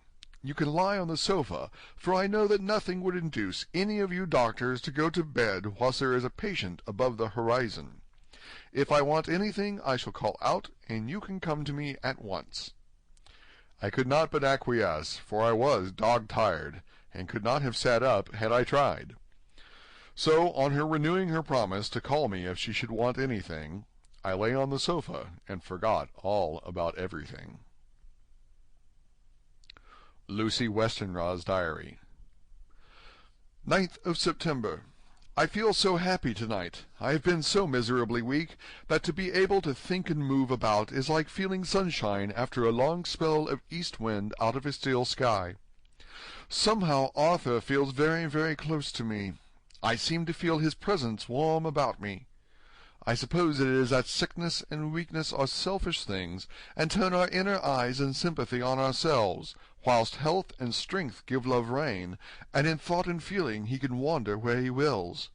I know where my thoughts are. If only Arthur knew. My dear, your ears must tingle as you sleep, as mine do waking. Oh, the blissful rest of last night! How I slept, with that dear good Dr. Seward watching me! And tonight I shall not fear to sleep, since he is close at hand and within call. Thank everybody for being so good to me. Thank God. Good night, Arthur. Dr. Seward's Diary. 10th of September. I was conscious of the professor's hand on my head and started awake all in a second. That is one of the things that we learn in an asylum at any rate. And how is our patient? Well, when I left her, or rather when she left me, I answered. Come, let us see, he said, and together we went into the room. The blind was down, and I went over to raise it gently, whilst Van Helsing stepped with his soft cat-like tread over to the bed. As I raised the blind, and the morning sunlight flooded the room, I heard the professor's low hiss of inspiration, and knowing its rarity, a deadly fear shot through my heart.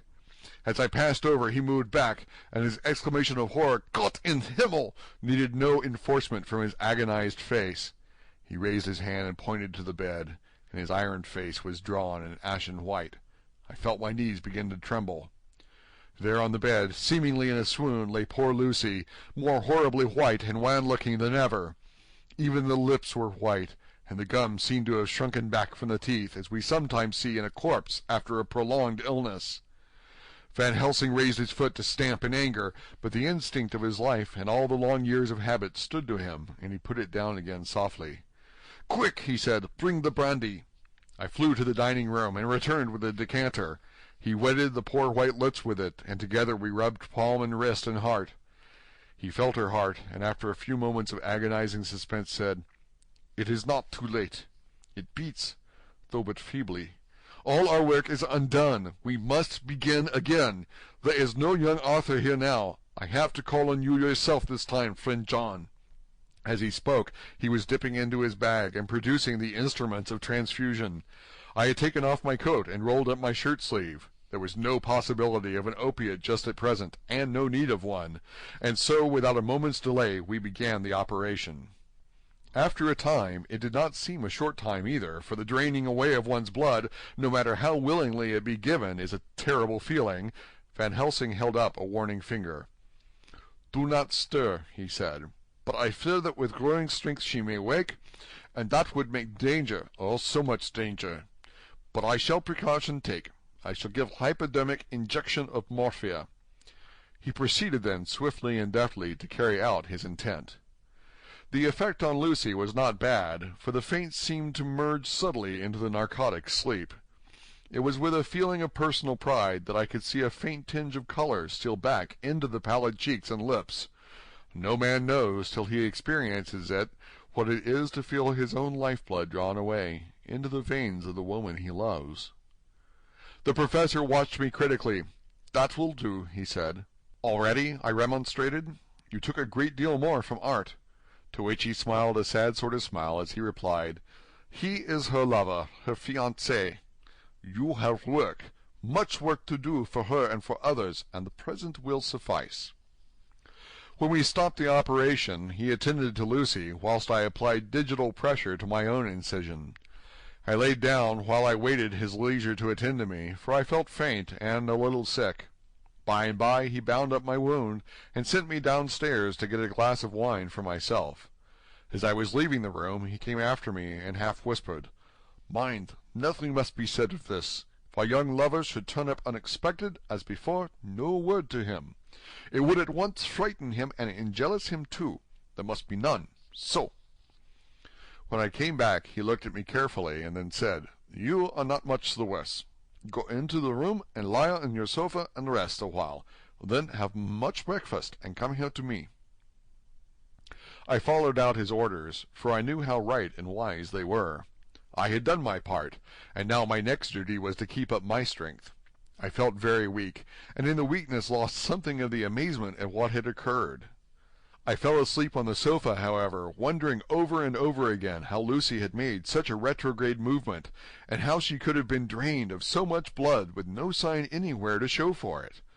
I think I must have continued my wonder in my dreams, for, sleeping and waking, my thoughts always came back to the little punctures in her throat, and the ragged, exhausted appearance of their edges, tiny though they were. Lucy slept well into the day, and when she woke she was fairly well and strong, though not nearly so much so as the day before. When Van Helsing had seen her, he went out for a walk, leaving me in charge, with strict injunctions that I was not to leave her for a moment. I could hear his voice in the hall, asking the way to the nearest telegraph office. Lucy chatted with me freely, and seemed quite unconscious that anything had happened. I tried to keep her amused and interested. When her mother came up to see her, she did not seem to notice any change whatever, but said to me gratefully, "We owe you so much, Dr. Seward, for all you have done, but you really must now take care not to overwork yourself. You are looking pale yourself. You want a wife to nurse and look after you a bit, that you do." As she spoke, Lucy turned crimson, though it was only momentarily, for her poor wasted veins could not stand for long an unwonted drain to the head. The reaction came in excessive pallor as she turned imploring eyes on me. I smiled and nodded, and laid my finger on my lips. With a sigh, she sank back amid her pillows. Van Helsing returned in a couple of hours, and presently said to me, "Now you go home, and eat much and drink enough. Make yourself strong. I stay here tonight, and I shall sit up with little miss myself. You and I must watch the case, and we must have none other to know. I have grave reasons. No, do not ask me. Think what you will. Do not fear to think even the most not improbable. Good night." In the hall 2 of the maids came to me, and asked if they or either of them might not sit up with Miss Lucy. They implored me to let them, and when I said it was Dr. Van Helsing's wish that either he or I should sit up, they asked me quite piteously to intercede with the "foreign gentleman."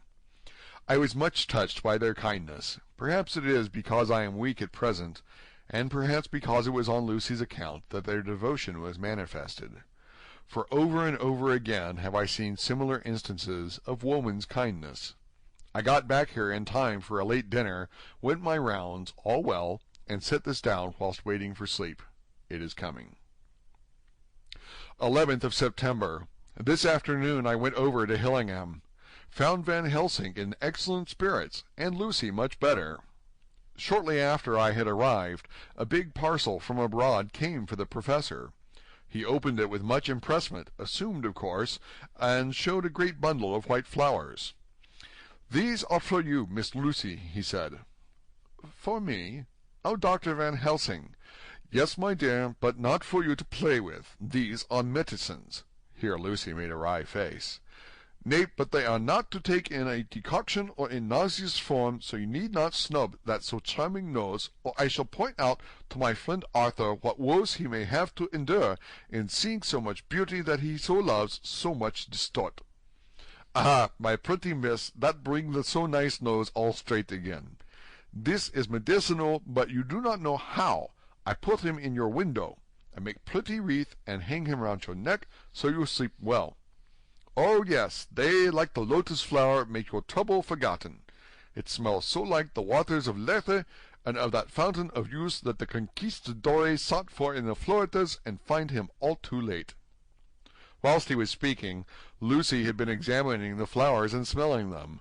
Now she threw them down, saying, with half laughter and half disgust, "Oh, Professor, I believe you are only putting up a joke on me. Why, these flowers are only common garlic." To my surprise, Van Helsing rose up and said with all his sternness, his iron jaw set, and his bushy eyebrows meeting, "No trifling with me. I never jest. There is grim purpose in what I do, and I warn you that you do not thwart me. Take care for the sake of others, if not for your own." Then, seeing poor Lucy scared, as she might well be, he went on more gently, "Oh, little miss, my dear, do not fear me. I only do for your good, but there is much virtue to you in those so common flowers. See, I place them myself in your room. I make myself the wreath that you are to wear. But hush! No telling to others that make so inquisitive questions. We must obey, and silence is a part of obedience, and obedience is to bring you strong and well into loving arms that wait for you. Now sit still a while. Come with me, friend John, and you shall help me deck the room with my garlic, which is all the way from Haarlem, where my friend Van der Poel raised herb in his glass houses all the year. I had to telegraph yesterday, or they would not have been here." We went into the room, taking the flowers with us. The professor's actions were certainly odd, and not to be found in any pharmacopoeia that I ever heard of. First he fastened up the windows and latched them securely. Next, taking a handful of the flowers, he rubbed them all over the sashes, as though to ensure that every whiff of air that might get in would be laden with the garlic smell. Then with a wisp he rubbed all over the jamb of the door, above, below, and at each side, and round the fireplace in the same way. It all seemed grotesque to me, and presently I said, "Well, Professor, I know you always have a reason for what you do, but this certainly puzzles me. It is well we have no skeptic here, or he would say that you were working some spell to keep out an evil spirit." "Perhaps I am," he answered quietly, as he began to make the wreath which Lucy was to wear round her neck. We then waited whilst Lucy made her toilet for the night, and when she was in bed he came and himself fixed the wreath of garlic round her neck. The last words he said to her were, "Take care you do not disturb it, and even if the room feel close, do not tonight open the window or the door." "I promise," said Lucy. "And thank you both 1,000 times for all your kindness to me. Oh, what have I done to be blessed with such friends?" As we left the house in my fly, which was waiting, Van Helsing said, "Tonight I can sleep in peace, and sleep I want. 2 nights of travel, much reading in the day between, and much anxiety on the day to follow, and a night to sit up without to wink. Tomorrow in the morning early you call for me, and we come together to see a pretty miss, so much stronger for my spell which I have worked. Ho, ho!" He seemed so confident that I, remembering my own confidence 2 nights before, and with the baneful result, felt awe and vague terror. It must have been my weakness that made me hesitate to tell it to my friend, but I felt it all the more, like unshed tears. End of chapter 10.